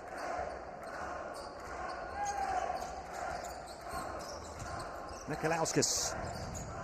Bulanovas. Parsdaitis on the outside. Too long. Big rebound wrestled down by Grassi. This is a type of foul you want to avoid. You know, there's 18 seconds left on the shot clock in the bonus, and these are just not the smartest fouls. But these guys want it so bad. You see 4 guys around the ball, but you just send them to the free throw line for easy 2 free throws. Yeah, the foul on the attempt to grab the offensive rebound is a defensive foul because the team does not have possession. So a trip to the line for Milan. We've not been there too often. Only had 2 free throws the whole of the first half, but they've taken 6 now in the third quarter. And 7 of 8 altogether.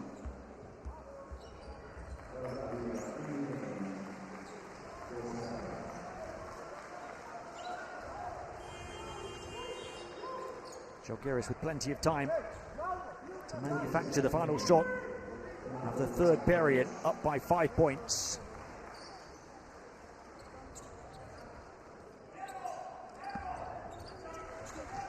They want to manage the clock and not leave Milan any time in which to respond. Grunkis certainly capable of doing that. 11.6 assists, 2 turnovers so far. Grunkis working with Stombergas, burst to the basket. Tough shot for him against Swigo. They grab it again though, no time for Mikalauskis on the turn. But 16 offensive rebounds for Zalgiris, only 3 for Milan in this game. That is a standout stat as Zalgiris turn this game in their favor from 12 down to lead by 5 with 10 minutes of the tournament to play. I mean, it's a still balanced game. You know, Zalgiris came out of halftime, did a great job recovering, getting ahead, but still, Milan is in the game. I mean, this is a great game. This is what we expected coming into the finals. And two teams, they really want it. Milan will look to wrestle back momentum in the fourth, trailing by 5 now. Zalgiris figuring them out, digging deep to play their brand of defense that's getting better and better after conceding 31 points in the first quarter. Zalgiris then held Milan to 20 in the second, 13 in that third period. And consistently their offense has hit 20 points plus in each of the 3 quarters so far as they win the third 20-13 and complete their comeback, but there's still plenty more work to do. They survived 36 first half points from Lenati and Swigo combined. But those 2 players only combining for 2 points in the last period. And Zalgiris got it going at both ends of the floor. It's been a team effort from them with 4 scorers in double figures, led by the 17 of Mikalauskis, 14 for Bulanovas, who's 4 of 7 from 3, and 11 each for Grunkis and Kurtz. Crucially, 10 threes for Zalgiris. You can see they've taken nearly as many threes as 2s, whereas Milan have only taken 14 threes, 31 2-point attempts. Both teams committing 14 turnovers. Assists are almost even as well. But a huge rebounding advantage. What you don't see on that graphic, the offensive rebounds, 18-3 is the updated count in Zalgiris' favor. So many extra shots. That's why Zalgiris feeling really comfortable shooting the first ball. You know, as soon as they come down the floor, maybe they can take the first shot. They know that they're going to go get the offensive rebound for a second chance. They feel comfortable shooting that first shot. They've taken 12 extra field goal attempts and 7 extra free throws in this game.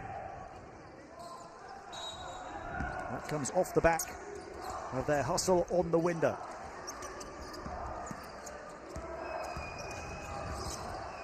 Three-point shot for Milan at the start of the fourth. Remember, they've begun the third with a big drought. That one off for Youssef. Boyka, only 4 points, only 1 field goal. But Zalgiris is showing they're a real team on the offensive end, spreading it around, even with their top scorer through the tournament struggling still. Good aggressivity, though. I mean, these are all acceptable fouls, you know. This is only the first foul of the fourth quarter, so you got to show this aggressivity.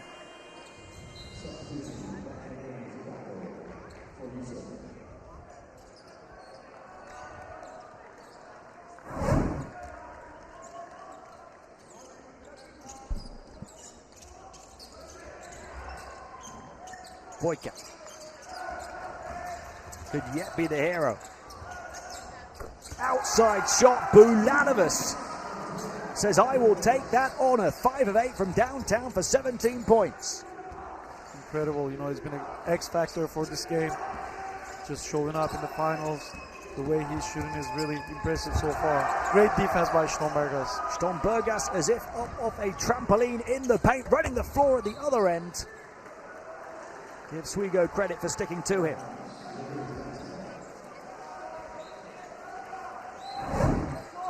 What a block here. Good timing. Just swat it away. Boyka backs it in. Boyka just his second field goal. And Zalgiris have their first double-digit lead of the game. It comes with only 9 minutes to play. Karavalya has been amazing on the defensive end, stopping Boyka. But if he gets involved, it's going to be much harder for Milano to stay in the game. Well, Swigo had 17 points in the first half. That's his first score of the second half. Grunkis foul on the floor.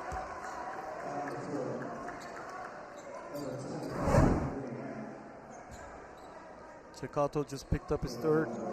I mean, it's been a rough day for him to stay in front of Grankis. Grankis really giving him a hard time right now. Boyka. Oh, it's a push off and an offensive foul. Great defense by Ceccato. In spite of just picking his third foul, he's just staying for the ball, didn't use his hands, just body him up. Great job.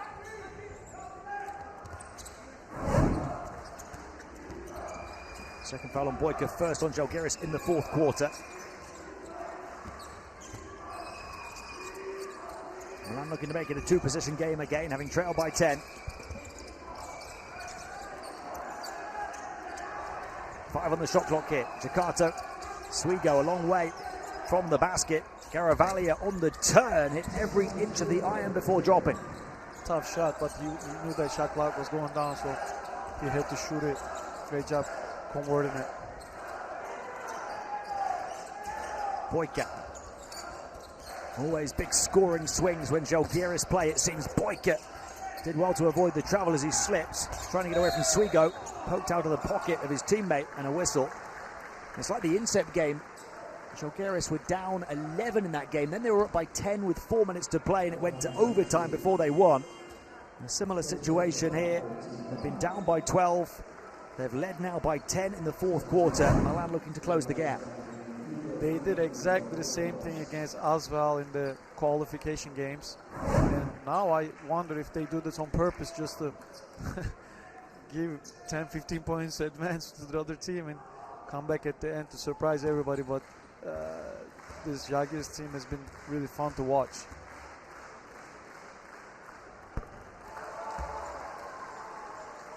They're a team that showed their tough mentality in so many ways.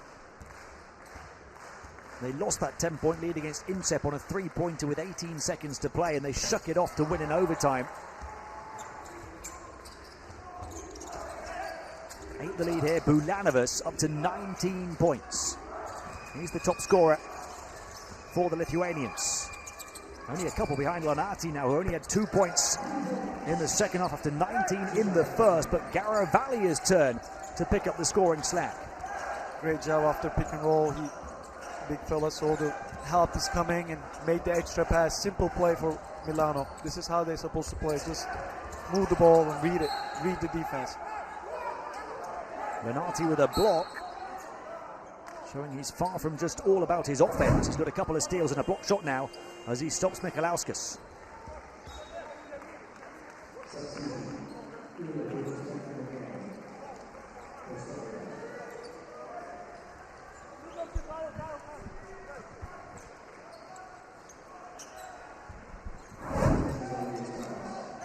Still Zalgiris ball with 10 on the shot clock, plenty of time. Mikalauskas to inbound. That's a tough pass. Right back to Kurtz though. Zalgiris get another go. Boyka. They reset the shot clock, I think.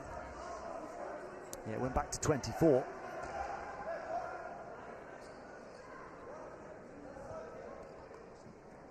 It's great to see a big crowd here for this big game. So many VIPs, former players, legends. We've seen Dejan Bodiroga, Paulus Moteunas watching on from courtside here. Paulus Yankunas, the all-time leading rebounder, is here. Kyle Hines, the all-time leading offensive rebounder, is here. Marius Grigonis also came through the Zalgiris Juniors program, as did the now club president. Yesterday we saw Donatas Moteunas here, who was the MVP when Zalgiris last won it in 2007. It's amazing seeing all these legends and former players and presidents, CEOs, GMs just showing love and support to youth and watching these guys, and hopefully, you know, deciding for these guys' futures as well. You know, these are the guys that we're going to play in hopefully in the EuroLeague and the NBA in the future. And one of those names, Milan superstar Lanati, hits his first three of the second half as they close a 10-point gap to just 2 and force a timeout on Rokas Kondratavicius and Zalgiris.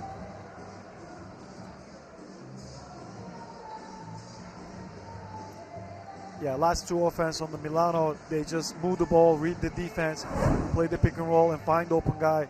This is how they've been playing all tournament, all finals.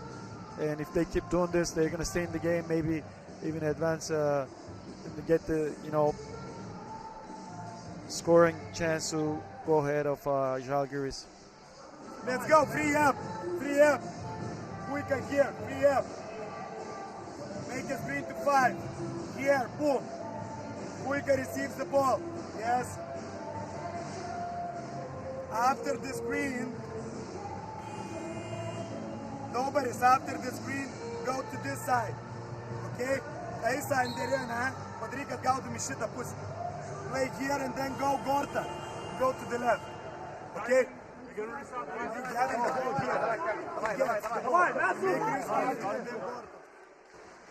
Talk about the pressure of playing in a championship game, the pressure of looking across to the front row and seeing all of those big names watching on, and the pressure of it now being just a 1-possession game with 6.5 minutes to play. Garavaglia having picked up his scoring in the second half. Lonati back at it now. Up to 24 points to lead all scorers in the game. 4 of 8 from downtown. This is his time. I mean, he's got to step up and take the responsibility and get this game for Milano. And on the other hand, we have Gronkis, Zalgiris doing a great job, and let's see Buiko if he's going to get involved. But Garavaglia is doing a great job just containing him. Off the back of the timeout, the turnover. All game long, he was just right next to him, in front of him, giving a hard time for Buiko to find an easy basket, and even don't let him receive the ball. Gronkis tight defense on the sideline, thought it was Zalgiris possession, pleading with the official. That tight defense coming, having had 3 early fouls. That was close to a turnover from Garavaglia as well. Good balance from him. Again, another pick and roll play. Let's see if they can execute, read it. They read the mismatch. Swigo versus Boyka. Couldn't find the finish on the reverse. And Boyka takes a hit. That'll be 4 fouls on Milan after 4 minutes of the 4th. Zalgiris still only has 1 foul and have 3 fouls to give before bonus. They're going to be more aggressive probably on the defensive end. That plays right into Zalgiris' hands, who like to be aggressive on defense and like to get to the line to shoot free throws. Any further fouls from the Milan defense, the rest of the game will send Zalgiris to the line. Boyka succeeding in getting a defensive stop against Swigo. Guard against Giant Center. He's a big guard at 198, Boyka. Up against Garavaglia. Gets the switch on to Swigo. Boyka in towards the paint. He'll hang, won't hit. Swigo touches it to his teammate.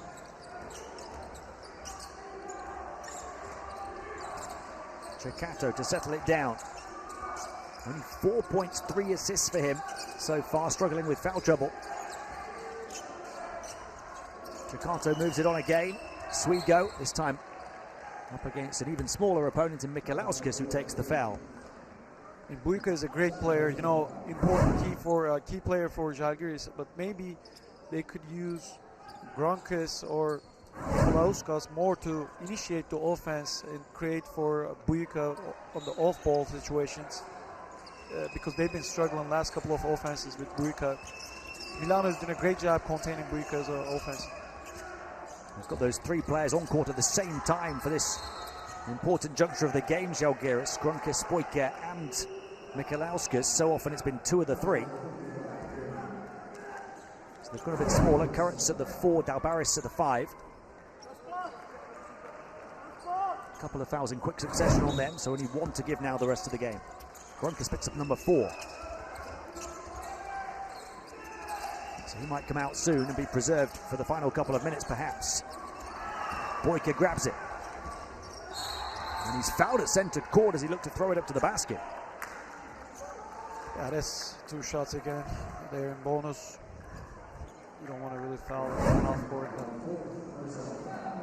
He's trying to buy that extra free throw. But it's going to be 2. See the frustration. Caravalia's face. Ceccato has picked up his 4th foul, so there's 3 players on 4 fouls from Milan now. Youssef, Cortellino and Ceccato.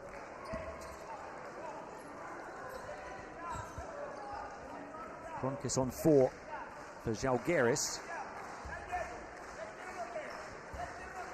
Ceccato to the bench.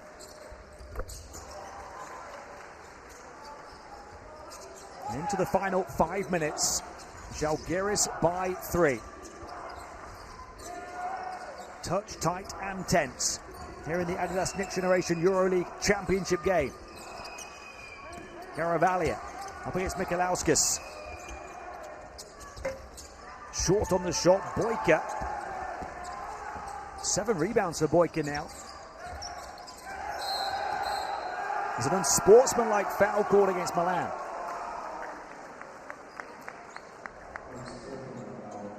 That happened off ball. It's on Caravalia. I mean, you know, it's a physical game, but you got to control your emotions. You know, this is a crucial time of the game. You're playing the finals. It's okay. This is, you know, you learn from your mistakes, but obviously in the final game, you don't want to really get this foul. Control your emotions. What a game Ilya Kurits is putting together here as well, as he splits the pair. He's got 12 points, 9 rebounds, 6 offensive rebounds, 3 steals and a block. And level with Grunkis as the best plus-minus of all players for Zalgiris at +9 in his 27 minutes. Here he is now, Kurits. Dalbaris. Back to Kurits again. Can he hit a 3? Yes, he can, right on cue. Ilya Kurits up to 15 points and Zalgiris by 7 with 4 to play. What a game Ilya having. It's you know, we didn't really mention his name so much, but he was all over the floor today. Did everything, whatever his team needed. You see 15 points, 6 offensive rebounds, total of 9 rebounds, 3 steals and 1 block shot. The under-the-radar superhero. He is, he really is. Dalbaris, Grunkis lost it as he bumped his opponent. Now 3-on-2 for Milan, and they can fly. An important quick score as Lonati hits 26, but they still trail by 5. Not the time for a turnover if you're Zalgiris. Their 19th turnover of the game. Need to protect it better this time. Boyka, the man for the big shot. In games gone by, misses this one. Nice fake turn, not the finish from Dalbaris. Still Zalgiris possession with 11 on the shot clock, make it 14 after it resets. Again, there are multiple guys from Zalgiris trying to get the offensive rebound.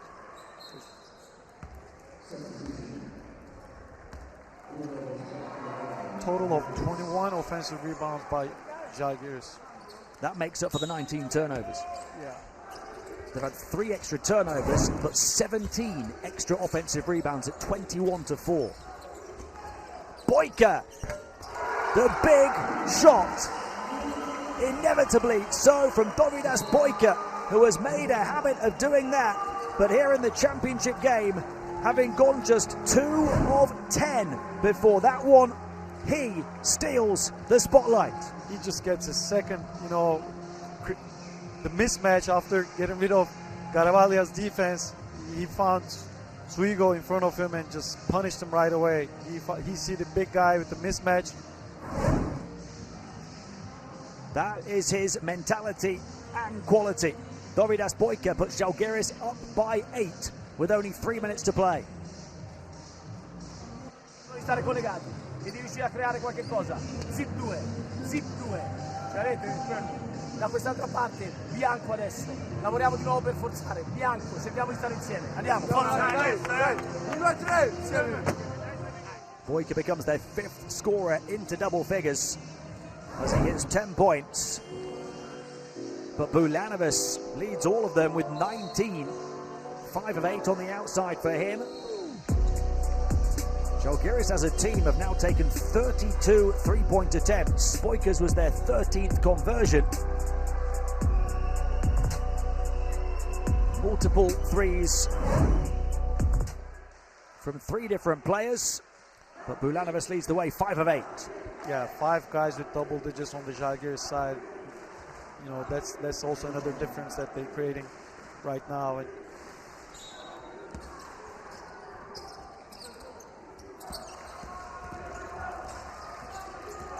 still only a 3-possession lead with 3 minutes still to play. A lot can happen down the final stretch of this championship game.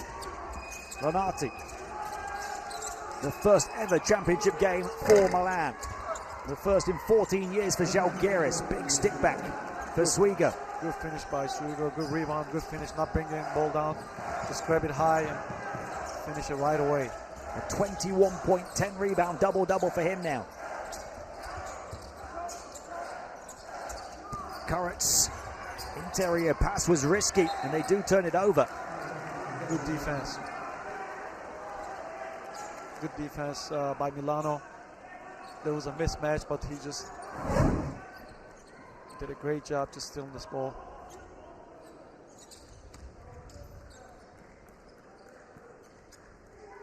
I just wonder, is that the kind of pass you want to be playing at this stage with 8 or 9 seconds still left on the shot clock? 20th turnover. Garavaglia, foul on Michalauskas before the shot. He wants it to count. Smart foul. Smart foul when the ball is on the floor.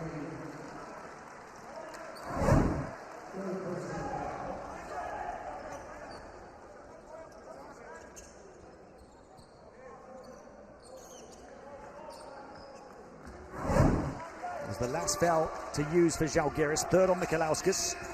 Any further defensive fouls from either team will result in free throws. 3-point shot to close the gap. 2-3. Big shot by Omar Kareem. Only his second score of the game. It keeps Milan dreaming big.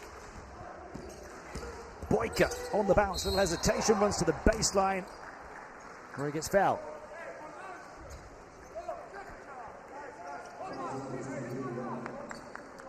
(81-84). A minute and 50 to play. Third foul on Garavaglia. Boyka to the line for 2. Now Boyka, an 81% free throw shooter in qualifying, but he's had his troubles at the stripe in these finals. Only 6 of 15 before this trip to the line here in Abu Dhabi.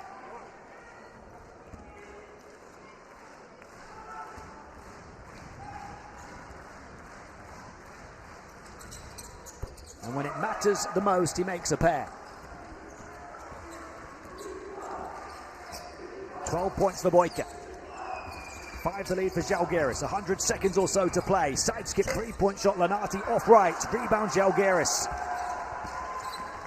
A score here will get them within touching distance of the trophy for the first time in 18 years.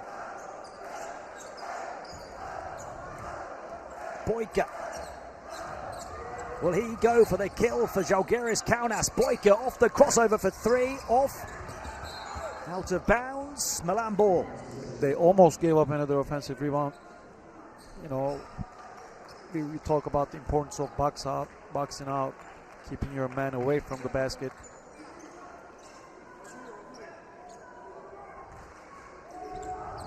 We had a classic of a championship game in Berlin last year. A 1-point overtime win for Madrid over Inset. This has been another great championship game here at the NextGen EuroLeague finals. Taking the ring road around the defense. Not getting the bounce of the iron though, Karem. Great defense. Final minute. Zalgiris If they score here, they are just about there. Boyka. He wants it in isolation against Omar Karem. Boyka with 5 on the shot clock. Here he goes, Domidas Boyka. Mid-ranger off, Milan still breathe. And they get down the floor quickly. Karem on the flyby, pulls the trigger. Can't hit the target. Rebound Zalgiris. They've been dominant on the boards. They got a foul. They got a foul. It's a 5-point game, but I don't know. No foul coming until the final 20 seconds. Yeah. 55, 5-5. And they need Zalgiris to miss one.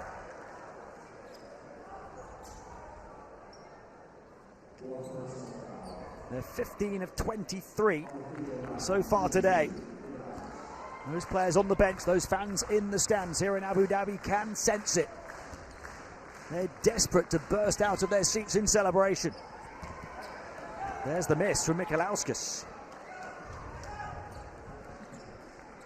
Means Milan are not done yet. It'll remain a 2-possession lead, even if he hits this one. 18 points for Michalauskas. 5 players between 11 and 19 for Zalgiris, who lead by 6, 19.8 to play.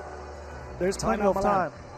Plenty of time. 6-point game, but they need a quick bucket. Most likely they go for 3 points and try to foul them. Plenty of time for basketball game, but again, Zalgiris had a huge advantage going into our last 20 seconds of the finals. Noi di qua, Achille. Diego, fuori qua, Lunati è sotto.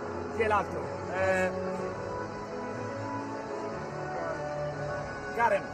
Karen sei rimesso? No, anzi Grassi stai qui. Karen è su questo lato. Si lavora per correre su questo lato, per correre dall'altra parte con Karen. Ed è un cieco, prova a venire verso la palla Gigi, per fare questo lavoro qui ed aprirsi. Stanno lavorando in cambio, prova ad aggredire il cambio eventualmente. Portiamoci via i 2 piccoli e aggredire il cambio. Anzi, evitiamo che cambino prima. Lavorate con Karen che corri qua e Diego che corri dall'altra parte. Ok, il nostro cieco si muove, apri per là. Andiamo. Milan held to 30 points in the second half, having had a 12-point lead earlier on, trailed by 6 with less than 20 seconds to play. Down by 2 threes.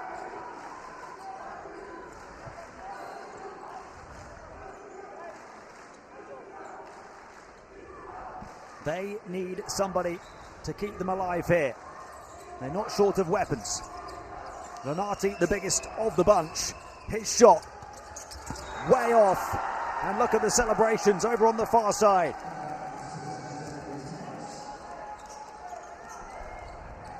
Renati falls to 4 of 11, having made his first 3. And Milan are not fouling. They're retreating. Trying to force a turnover. Michalauskas will keep it. And with 3.3 to play, he will go to the line to seal it, and the celebrations can start now. Well deserved for Zalgiris. I mean, they really fought hard all season long and deserve to win this championship. We have 3 seconds left, but we can call them champions. They're going to go all the way for the first time since 2007. They arrived here with just 1 win in the previous 5 editions of the finals. They're going to win 3 out of 4 this year. They're going to lift the trophy, and Milan will have to wait. They will lose their first ever championship game at this level. Still no Italian winners in the 23-year history of this competition.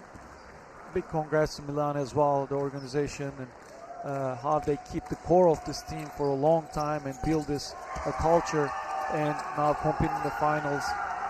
Big congrats. Zalgiris, with their trademark perennial underdog DNA, go all the way as a wild card team here in Abu Dhabi.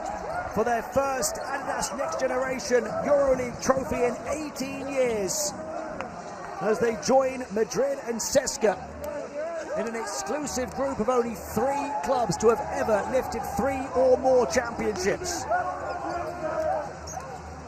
They hand Milan their first defeat of this tournament. They upset the odds yet again.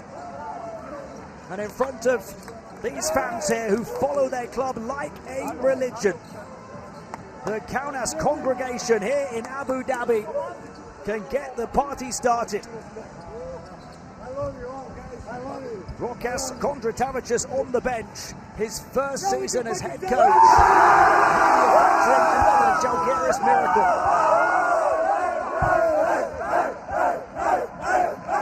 Applauded by the likes of Paulas Yankunas, their club president.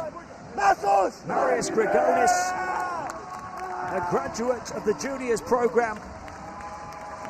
Paulas Moteyunas, the former club president, now the main man at the EuroLeague. Rokas Kondratavicius, a new name in Zalgiris' history books.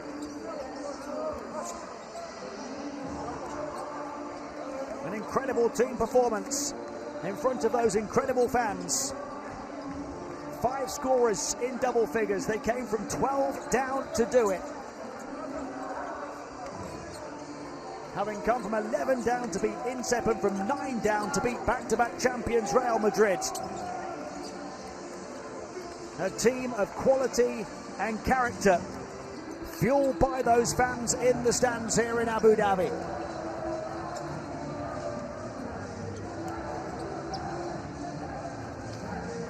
Worthy winners who created incredible drama through the course of these ANGE finals. 20 points for Mikalauskas to lead the way. 19 for Bulanovas, who was 5 of 8 from downtown. 15 for Currents, who was 1 rebound off a double-double. 12 for Boyka, who hit some big shots down the stretch, and 11 for Grunkis. All of those players chipped in so many ways, whether it be with rebounds, offensive rebounds, steals, points, assists. They all stepped up when it mattered the most, but your heart goes out to Milan. Many of their players have had their hearts broken here. Tears in Italian eyes as players who've been together for so long lose the club's first championship game. Let's hear though from the winning head coach. Here's Rokas Kondratavicius. Coach Rokas, congrats. Incredible victory here. You guys done an amazing job all tournament. What was the key? What was the key coming into the game? And you know, last time you won this championship was a long time ago. And how did you motivate your players? First of all, before that, I want to thank this organization, Zalgiris organization, EuroLeague. I want to thank former coach Vytautas Plauga, with who I was working as assistant here 3 years. He taught me many lessons about the basketball, and he's also part of this win, and also best wishes to my family, my daughter, my wife. So yeah, and the key point I think was still, like every game we started bad. We had a lot of problems on defense, but I am happy that the guys one more time showed character, and we put bodies on every position. We put bodies, yes. I was yelling at them, I was angry, but they understood me, yes, and they did the job. They did the job. I am happy for them.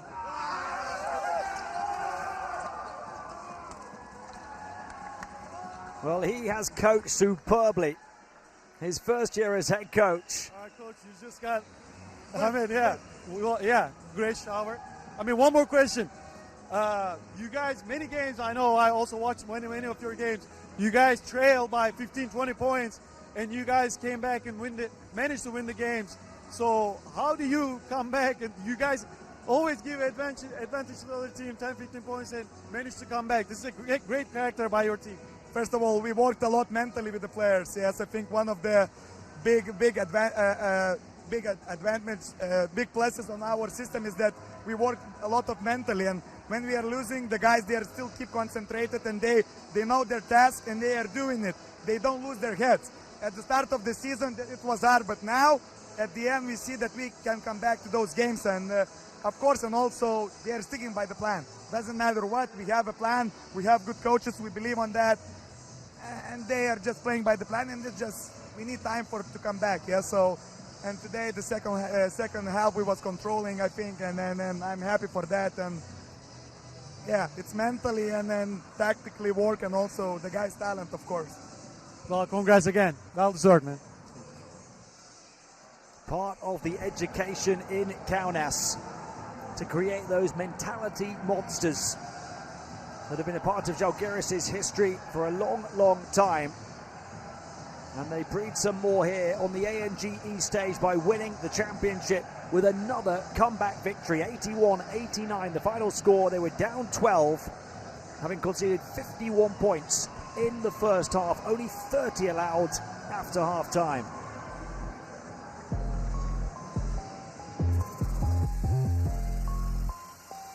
Look what it means to Zalgiris as they celebrate the club's third Adidas Next Generation EuroLeague triumph. A real team, a real family, and a real party about to be had here at the Mubadala Arena in Abu Dhabi.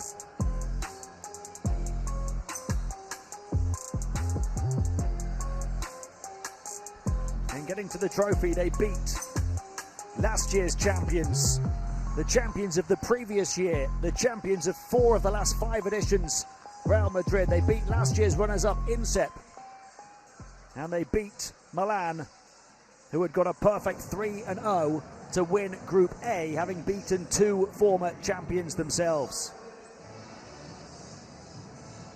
20 points, 4 assists, 5 rebounds, 4 offensive rebounds, 2 steals for Mikalauskas, 19 points, 3 steals for Bulanovas, 15 points, 9 rebounds, 6 offensive rebounds, 3 steals for Kurrents. But the man who managed the minutes and fit the pieces of the puzzle into place, Rokas Kondratavicius, deserving of that huge credit.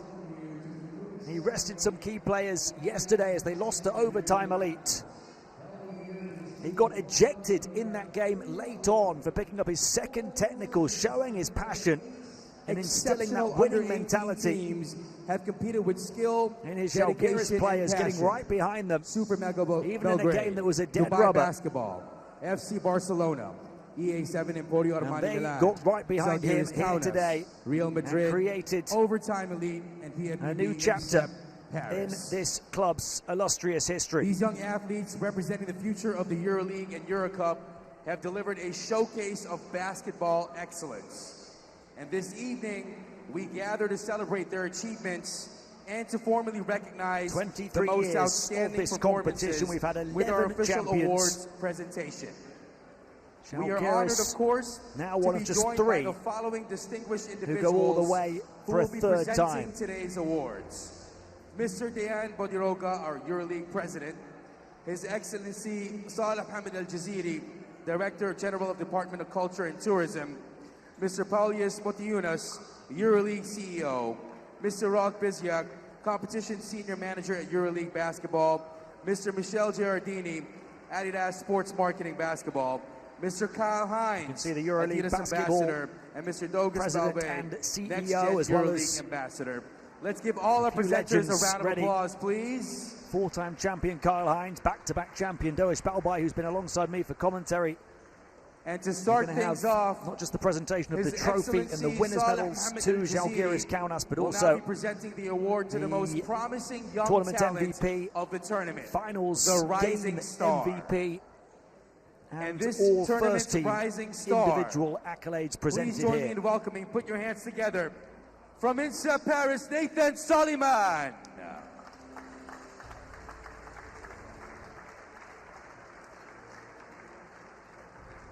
Nathan Solomon will be joined right here in the middle, collecting his Rising Star Award. So first, the by His presentation Excellency Saleh Hamid Al-Jaziri. of the Rising Star Award. He's making his way down through the fans onto the center court. Thank you so much, His Nathan Excellency, for being with Solimon us. And at there he is, Inset ladies and gentlemen, Paris. your rising star of the NextGen starts EuroLeague tournament. at One the more time, finals for a big round of second straight applause. year. Only 16 years of age still, only turned 16 11 days ago. Averaged 14.3 points, 6.7 rebounds, 3.7 assists, 1.7 steals, and 2 blocks a game at these finals. Over 3 group stage games for Inset. Right there, Nick. Here you go. One more time, a round of applause for your rising star, ladies and gentlemen. Nathan Solimon is the ANGE Rising Star winner here in 2025. The 5 most outstanding players Still eligible for another 2 years all-tournament team on this stage. I have the list of players here in my hands. We'll be calling them out one by Next one. award to be presented Our first player is the all-tournament team. Will have 5 players from Zalgiris, Kaunas, Dominikas Kronkis. who brought their very best to Abu Dhabi. And the biggest celebration for all of them will be for that young man, Dominikas Kronkis. 28 points against Inset in the first game. The key factor in the game against Madrid as well. Given a bit of rest yesterday.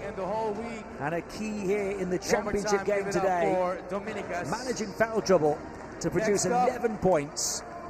A joint game high 7 assists in just 18 minutes of action. Number 22 in the top 5. Congratulations. Not quite the same emotions. There he is receiving his award from the Not the all-tournament honour team that in the top Achille 5. Lanati was Achille really Lanati here played for, absolutely magnificent as he tastes throughout defeat the in the week. championship game with Milan. But what a tournament he had. He will end as the top scorer of these finals. Next up, joining the all-tournament team from Mega Super Belgrade, produced 23 points per game in the group stage, and then 26 points in defeat in the championship game. In the top 5, the all-tournament team. Ognian Shazentic, 22 points a game for him on a 55-36 split from the field. 5 rebounds, 3.3 assists, 1.7 steals. And our 4th player to join the all-tournament Playing with team, Mega Belgrade is the 3rd member in attendance from of the all-tournament team. There he is. And out comes Sidi Goy, who's had a bit of time to shake off the disappointment of Real Madrid not making it here. He has been exceptional, graduating into a starting role, with his Milan Diane having left the position at centre in very capable hands. Sidi Goy, 17.3 points, 8.7 rebounds, 3 offensive rebounds, 1.7 blocks in just 22 minutes, shooting 68% from the field for Madrid. the big man from Emporio Armani Milan, Luigi Swigo. There's another centre in the all-tournament team, another Milan player, so 2 of the 5 from the runners-up. Luigi Swigo, like his teammate Achille Lanati, both with huge improvements at this level this season. Congratulations, Luigi Swigo, being a part of the all-tournament team. He finishes averaging Now he asks for the 14.5 rest points, of the players 7.5 to join him in the rebounds, middle. 2.2 blocks, 1.2 steals with 80% two-point shooting. And he even hit a 3 in the championship game, the 2 meters 20 centre.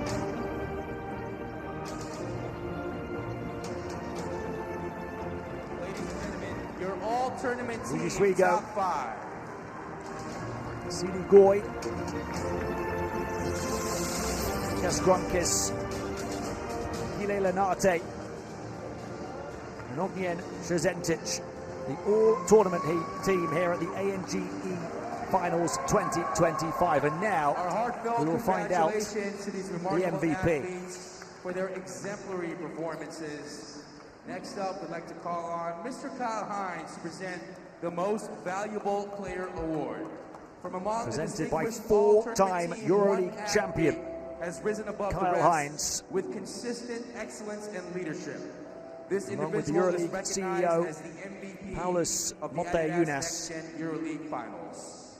And your MVP for this tournament, please give it up from Zalgiris Kaunas, Dominikas Kronkis! Dominikas Kronkis is the MVP.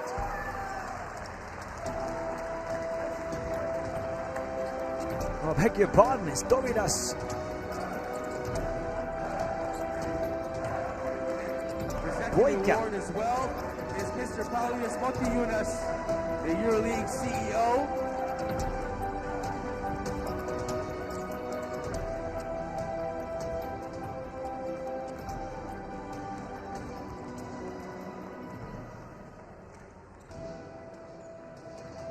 There you have Kronkis it. we saw on the all-tournament team. Domidas Boyka we saw with 19 points per game the first two games. Okay, ladies and gentlemen, And then a small we roll now yesterday. move on to a special moment in our And ceremony. then finishing strong today, despite Michel such a Giardini tough start. representing Had 3 Adidas points in along the with first Mr. half, finished with Novus 12 Belvadi, points, 8 Ambassador. rebounds, We'll be presenting 4 the assists, a couple of championship offensive rings rebounds, to the 2024-2025 and a couple of huge shots Adidas to close it. NextGen EuroLeague championship team. And you saw the game earlier, no need for further introduction. Ladies and gentlemen, congratulations to team Zalgiris Kaunas!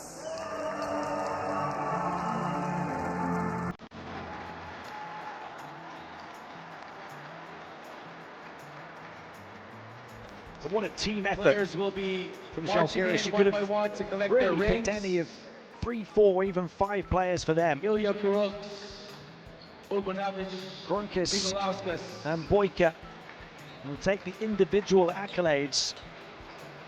But Kaius Mikalauskis, Ilya Kurok, Marius Bulanovas, all arguably player of the game in the championship game.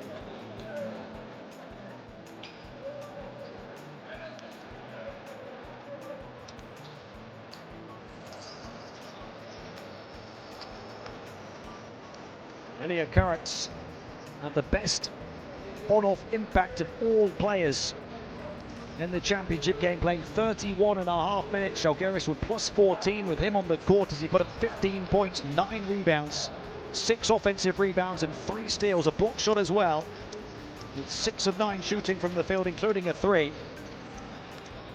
Nikolauskas Here's your championship team, tremendously ladies and calm with the gentlemen. ball in his hands at 20 Now I'd like points, to ask Mr. 4 Deanne, assists and a Body couple of Roga, president steals. EuroLeague basketball, And the guard to even present with the 4 championship offensive trophy rebounds as with Zalgiris got 2024-2025 21 through the course of Adidas the game. NextGen EuroLeague to the captain.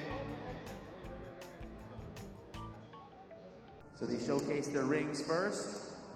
These Zalgiris players Mr. Deanne, if you can help us looking to join with the the likes trophy. of Paulus Jankūnas, Donatas Motiejunas, Marius Grigonis, Arturas Gudaitis, Rokas Jokubaitis, Edgarus Ulanovas, Lukas And now the Lukavicius, the trophy list will goes be on and on. handed Jonas Bachulis, to the Arturas captain, Melagnis, most Thomas likely, or Dimscher, to the all have person come in the middle, through of course. the Zalgiris junior system. Can we have the captain collect the trophy? There you go. The latest batch, full of talent, full of fight, full of belief, and now ready to lift their The first trophy is trophy now with the in captain, and of 18 course we will years celebrate at with this the team. competition. One more time, ladies and gentlemen, big round of applause. Zalgiris Kaunas. Zalgiris are the champions of the Adidas Next Generation EuroLeague 2025.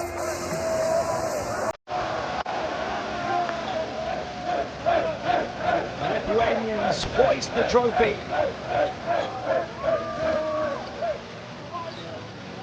As the green ticker tape rains down.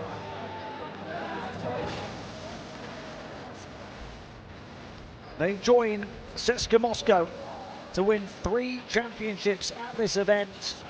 Only Real Madrid with 5 winning more. But playing in their first championship game since 2011. Zalgiris go all the way for their first title since 2007. Thank you all so much for your support. See you in the next league. The illustration of their hustle, the 21 offensive rebounds they grabbed today, letting team so full of belief. They arrived here as a wild card, but star god Adidas NextGen said they were here to win it.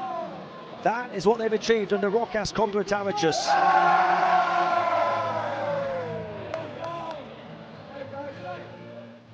And they make memories that will last a lifetime.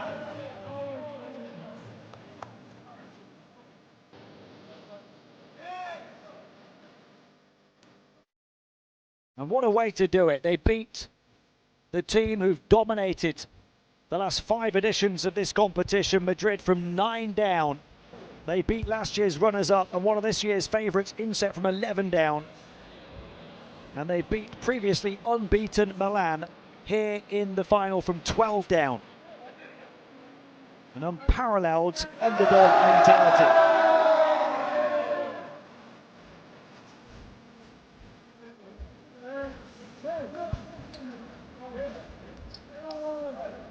And a club that had won just 1 game at the finals over the previous 5 editions, going just 1-8.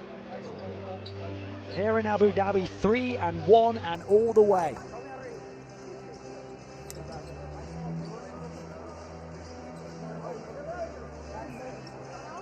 The improvement really begun in the qualifying tournament under the new head coach Rokas Kondratavičius when they reached the final in Ulm with a 3-0 record, including a 20-point comeback win against Asvel. Only lost the decider against Barcelona by 2 points.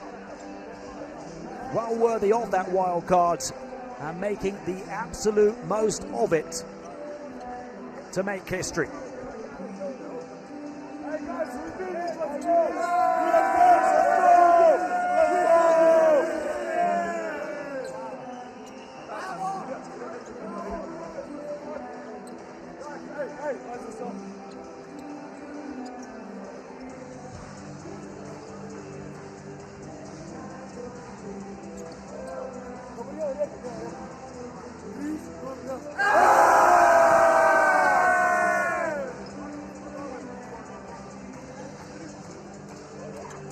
Well, to compete this year, players had to be born in 2007 or later. 2007 was the last time Zalgiris won this competition. This club has quite literally waited their lifetimes. Smiles and tears and scenes of celebration on the court and in the stands.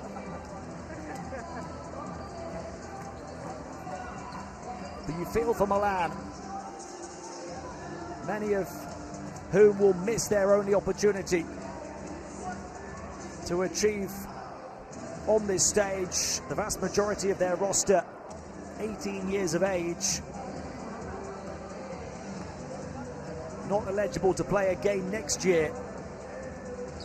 We thought it might be the culmination of a renewed program that started in 2022 when Michele Catalani was appointed as the director of the juniors by Ettore Messina. You have to give them great credit for the way they played. Went back to the finals of this competition for the first time in a decade last year. They've won back-to-back under-19 Italian championships. They led by 12 in their first ever championship game, but it wasn't to be. But we know a number of their talents will graduate to the senior stage, and they will learn and improve from this disappointment.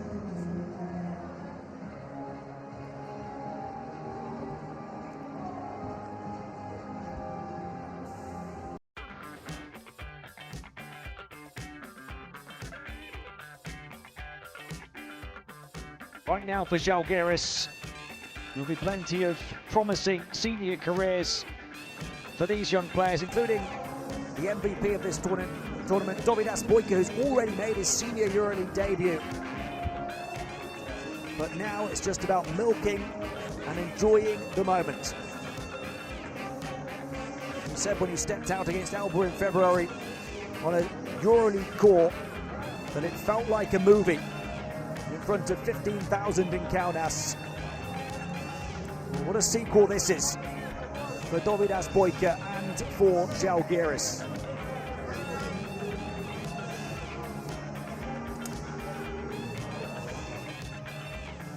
Dominikas Grunkis, who was part of the all-tournament team there.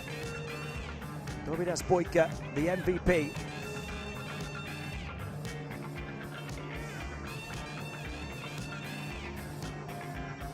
Congrats, man. You guys really deserve this championship. How do you feel about it? How do we feel about the championship? Right now, I'm feeling like the happiest person in the whole world. I'm happy for my team. We put a lot of work into this, and we're happy that we achieved this big achievement. Yeah, and throughout the whole season, there was a lot of ups and downs. How you guys managed to stay, mentally ready for all games? Sometimes you were down by 10, 15 points, but you came back and win most of the games. That's just our Zalgiris mentality, and we also have a mental coach, Salika. I also want to give huge props for her. She helped us a lot, and that's why we never give up and fight until the end. Congrats, man. Good luck. That mentality doesn't just come naturally. They work at it. And he was the personification of it through the course of the tournament. 20 of his 24 points in the first game coming after half-time, following a slow start against Incep as they turned that one around. And 8 of his 12 points in the championship game coming in the fourth quarter. Dovidas Bojka, the MVP of this tournament. Bojka ended up averaging 12.5 points, 4.2 assists, just 1.5 turnovers, shot 37% from 3. But crucially, the man for the big moments. But they all played their part, every single one of them. Highlights of the championship game in which Achille Lonate scored 26 points with 3 steals and a block. Did it on 10 of 21 shooting, but in defeat they had 21 points, 11 rebounds for Luigi Swigo, 13.7 assists for Garavaglia, 10 points for Youssef, but all on the wrong side of the result. Zalgiris just got better and better, stronger and stronger the longer the championship game went on. And showed that incredible mentality when Milan made their late push to pile on the pressure. 13 threes for Zalgiris, 5 more than Milan. 5 of them from Marius Bulanovas, who went 0 of 10 the first 2 games before lighting it up from long range yesterday, and then again in the championship game, showing belief in his own shot as he finished with 19 points. Nikolauskas with 20, 15 for Currents, 12 for Bojka, 8 of them in the fourth quarter, 11 for Grunkis. 21-5 is the key stat in offensive rebounds that you don't see on that graphic as part of the 46 total rebounds for Zalgiris as they dominated the boards to make amends for committing the 20 turnovers, 4 more than Milan.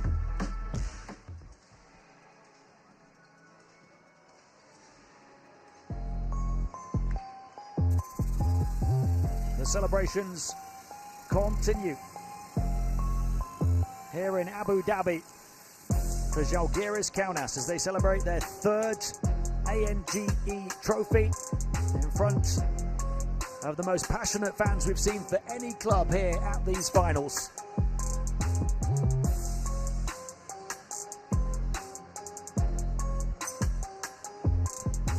Dovidas Bojka, the MVP, hoist the trophy, their first in 18 years. What a story for the Lithuanian club. Well, from me, Tim Long, it's been an absolute pleasure having your company for the whole of these Adidas Next Generation EuroLeague finals here in Abu Dhabi.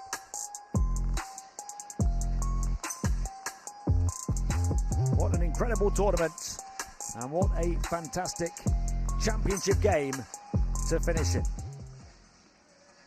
Zalgiris, the winners, 89-81 over EA7 Milan. We'll see you next time.